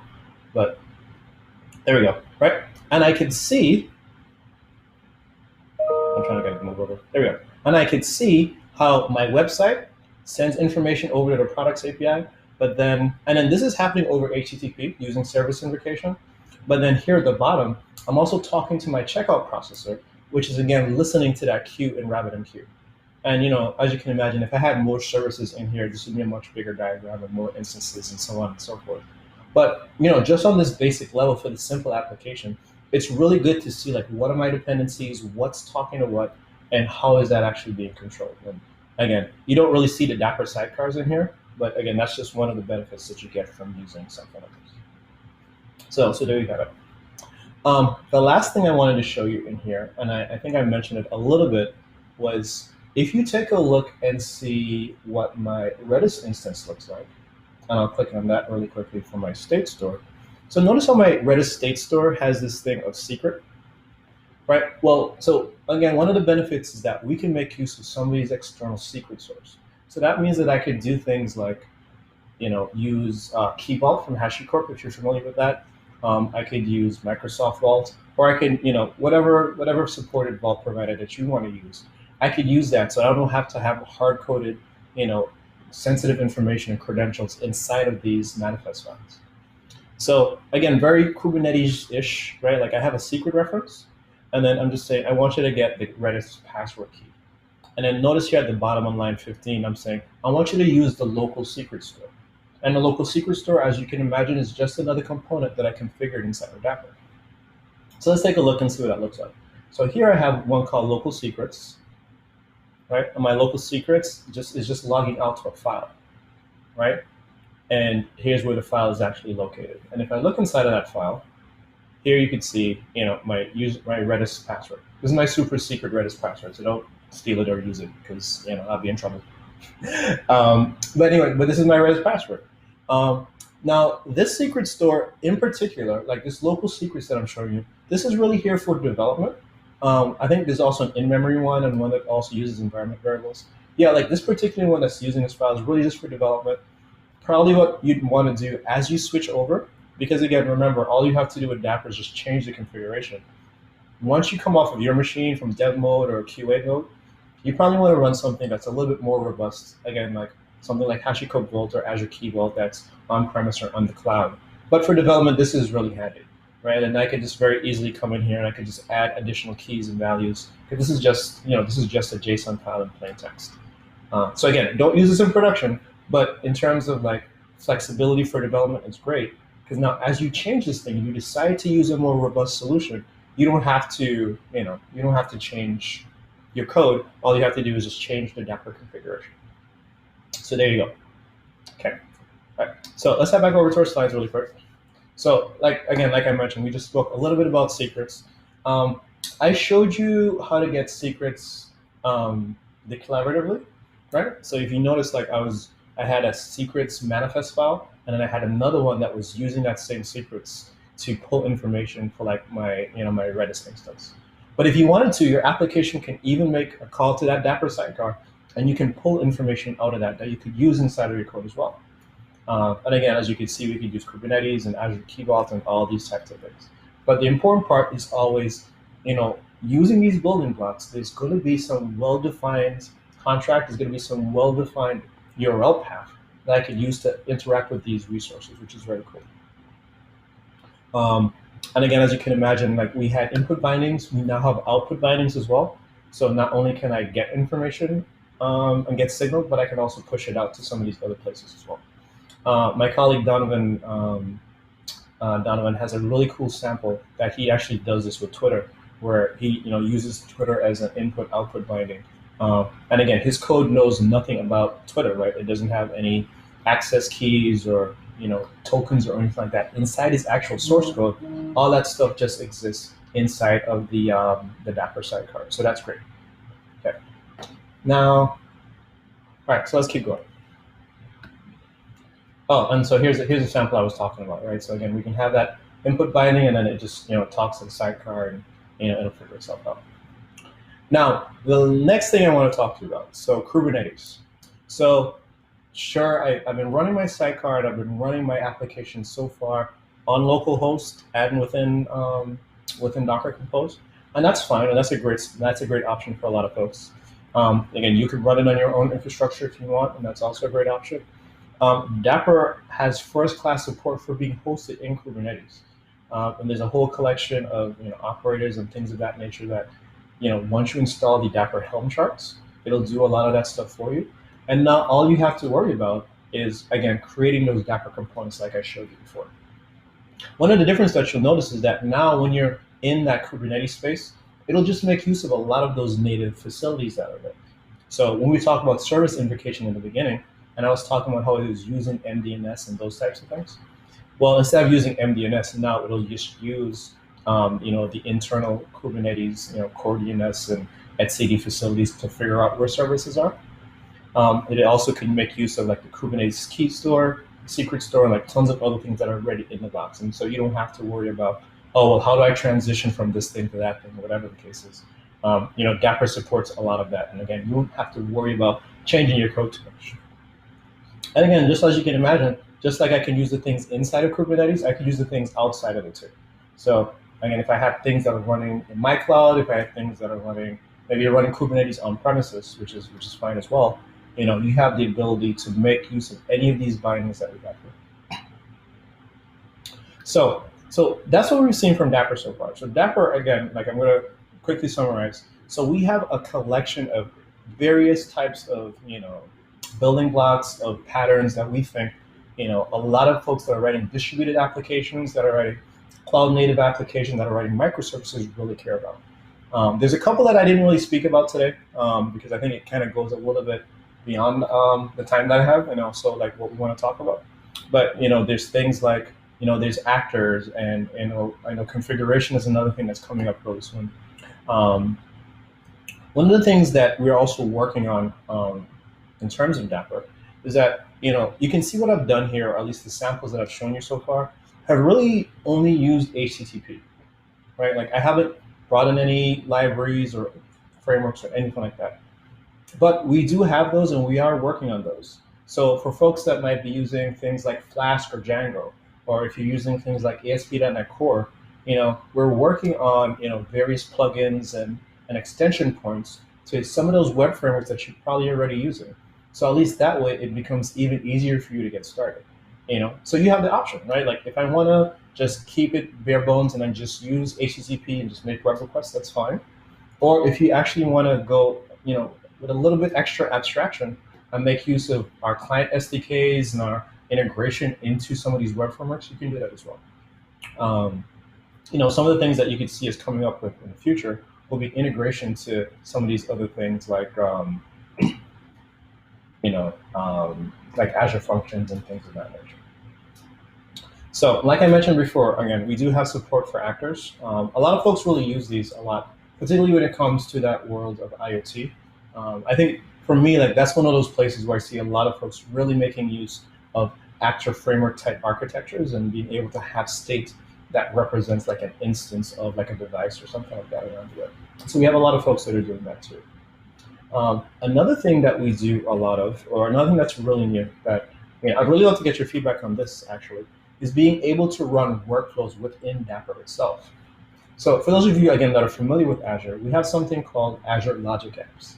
And Logic Apps was always a way for us to visually describe what a workflow would look like, right? So there's a designer, and then there's different steps and components that we can kind of compose together to create a workflow.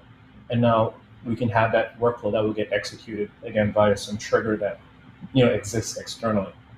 But that has always been something that runs in the cloud. One of the things that the Logic Apps folks have done is they've kind of created like a portable runtime for us. So now we can actually embed that Logic Apps runtime inside of our .NET applications, because it's actually a .NET package that we can actually run. And so the Dapper folks are wrapping it now, and they're creating what's essentially Dapper workflows. So I could create my workflow, and there's actually a designer that we could use in Visual Studio Code, or if you feel like you could just write the JSON as well. Some people like to do that.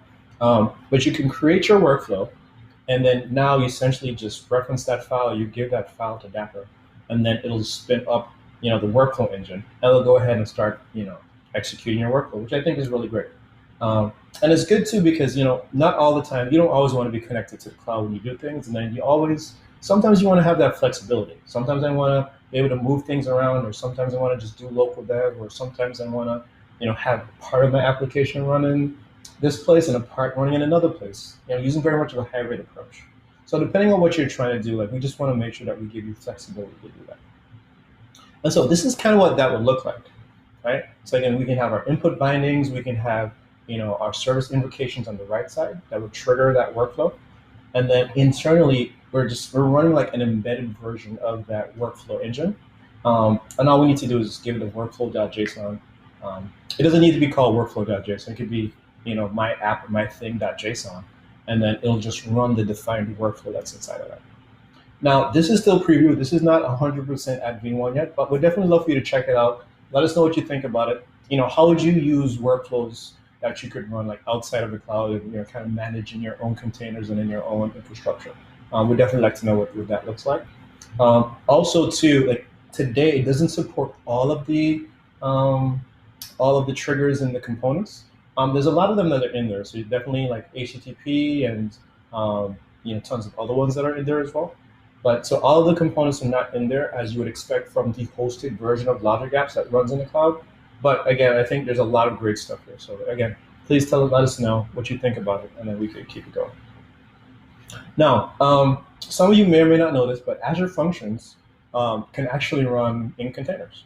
So again, you don't have to run Azure Functions, or at least the Azure Function runtime, on the cloud in Azure. You can actually bring it into your Kubernetes cluster. You can run it in a container. You can run it locally on your host if you wanted to.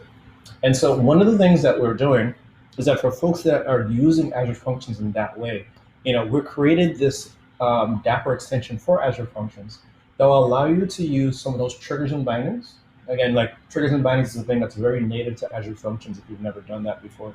But you can use some of those triggers and bindings to pull in some of that state information and work with the queues and some of those things that are defined in your Dapper configuration for you to start working with. And I think that's a really great option. So again, it gives you the flexibility of whatever you need to do or wherever you need to be. Again, whether you're running ASP.NET, if you're running functions, you have the ability to do that as well. Okay.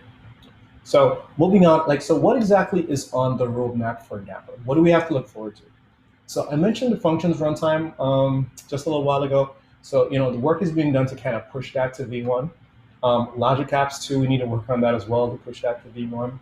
I know there's also work being done on, again, configuration extensibility, things like retries and configurable retries and backoffs and things like that for your microservices. Being able to give you control for those types of things. Also API management integration is going to be an interesting thing. I'm looking forward to see what that looks like. Essentially, that would be like using a self-hosted version of API management as ingress into your application, and then having that being Dapperized, so to speak, so you can start using that for your different use cases and things of that nature. The last thing I want to tell everyone, definitely I'd recommend that you head over to the Dapper community. There's a lot that has happened since V1 came out, and again, version 1 came out just February of this year, February of 2021, and we've had tons of ebooks that have been released. We have a new Discord community, and there's a lot of conversations and chatter. The team is in there talking about the different SDKs and the extension points. So if you're really interested in just learning what folks are doing and just having conversations directly with the folks that are working on Dapper, I definitely recommend you head over to the Discord channel. On YouTube, we have plans to create a ton of videos to put on YouTube. There's actually a community, kind of like a community stand-up or a community call that happens semi-regularly. And then so you can come in there and you can kind of see demos and have live conversations with the team as well. And of course, you could always head over to GitHub. GitHub is the source of all truth when it comes to Dapper. And then you could see all the documentation. You could see the actual code. There's a contribs repository if you want to know, okay, well, hey, I don't really use Azure Service Bus, or I don't really use this component. Do you support, like this GCP thing, or SQS or something like that? You can go in there. You could see, all of the different state providers. You could see all of the different pub subcomponents. You could see the different secret stores and the different things we support in terms of open telemetry and service discovery and all those types of things. And if there's a component that you would like to have that we don't, well, let us know. That's great too. But for me, I think the benefit and what I really get out of Dapper, what I really love about it, is one, I can run it anywhere. It's free and open source. It has a really good community, and I could use any language that I want. So I'm a .NET person. I write a lot of .NET. I write a little bit of Python. I can integrate my .NET and Python apps without having to worry about doing any marshalling or any crazy information exchange. And I can also do it without having to have any hard dependencies on any external providers, except for Dapper, of course, right? So, again, it makes it a little bit easier for me to write microservices. I hope you see the benefit of it. I hope you try it out. And again, if you have any questions or anything like that, feel free to reach out to me on Twitter and on social media. Feel free to reach out to the team inside of the Discord channel, and just let me know what you think about it. So with that being said, I'm going to stop here. I hope if you all have any questions, let me know. I'm totally open to answer questions for folks, and I hope you all enjoyed the talk. Yes, Cecil, thanks very much for this talk. I personally love Dapper very much. I think among all cloud-native technologies, this is the most promising one, and this could be a really great helper for all the developers, which literally takes all the heavy stuff on its shoulders, and we can focus on business logic rather than on this let's say, surrounding stuff when we build microservices architecture. A question from audience. What about the language which are not yet supported by Dapper? Is there a chance to just go and add support yourself? Sure. So that's an interesting question. So we have a few officially supported languages. So, Go, .NET, Python, and Java. I believe Java is there as well. We actually had a community member contribute a PHP one because they were doing some WordPress things and they wanted to integrate WordPress and Dapper together. And so they went ahead and they created the Dapper PHP client, and they did it themselves. And obviously the team and the engineering team helped them as well as they went through that process. So one of the things I would say is, hey, if there's something that's not there that you'd like to have, submit an issue. Let us know. If you want to work on one yourself, that's fine. But also, too, if you're running a language that doesn't have an SDK, but if your language speaks HTTP, you could just make HTTP calls. Again, one of the things I want you to remember from the demos that I showed, I had no Dapper SDK in any of my applications. It was all just calling HTTP, HTTPS endpoints. So if your language is not supported today, you can still try it out and just use HTTP. But again, if that support is important to you, definitely let us know. Come to the Gitter channel, come to GitHub, submit issues, and then we can talk about it. Yeah, and be like PHP community who created this support themselves. So Dapper is an open source after all, so everyone can contribute. I think this is a really great statement to finalize our session. Thank you, Cecil, very much. And good luck with Dapper, and talk to you later. Thank you. Okay, folks. It's a wrap for today, and let's combine our tracks together to discuss maybe next few minutes what did we go through today on .NET track and the Java track. So I hope our neighbors on the Java track also finish the session, or we'll do this very soon, so we can meet Sanchir here again. Meanwhile, what will happen today? Today we have day 2 of both .NET track and the Java track, and we start a bit earlier.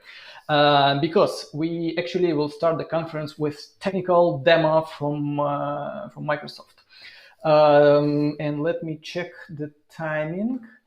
Tomorrow we start the conference at 5:30 GMT plus 2 time. I mentioned the time zone for Eastern Europe, for Ukraine in particular. I believe majority of our attendees are from there. So 5:30 p.m. See you here. Yeah, this will be half an hour long of live demo. And then we'll have following speakers. Let me go through the program for tomorrow. Yeah, just got confirmation that folks from Java track are ready. So let's meet all together.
You can have some.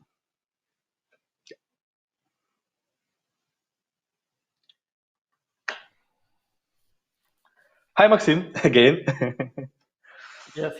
So nice that our tracks are together again. Folks from Java universe and .NET universe meet each other. And of course, folks, we know that there are many more developers working on other languages and the platforms. We are just developers, and today's conference focuses just on these 2 directions. But I hope that, and I'm sure that it's still very useful for all technical audience.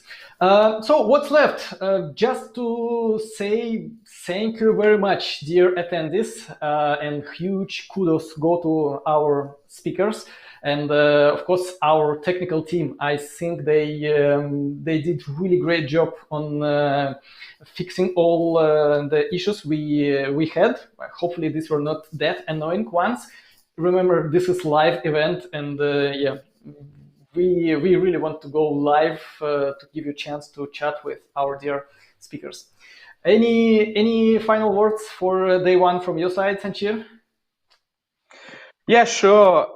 It's was a really great conference, I think, and I really enjoy that you all here. And also, I'm happy to see you at the first day, I think, the second day. Sorry. Yeah, and see you.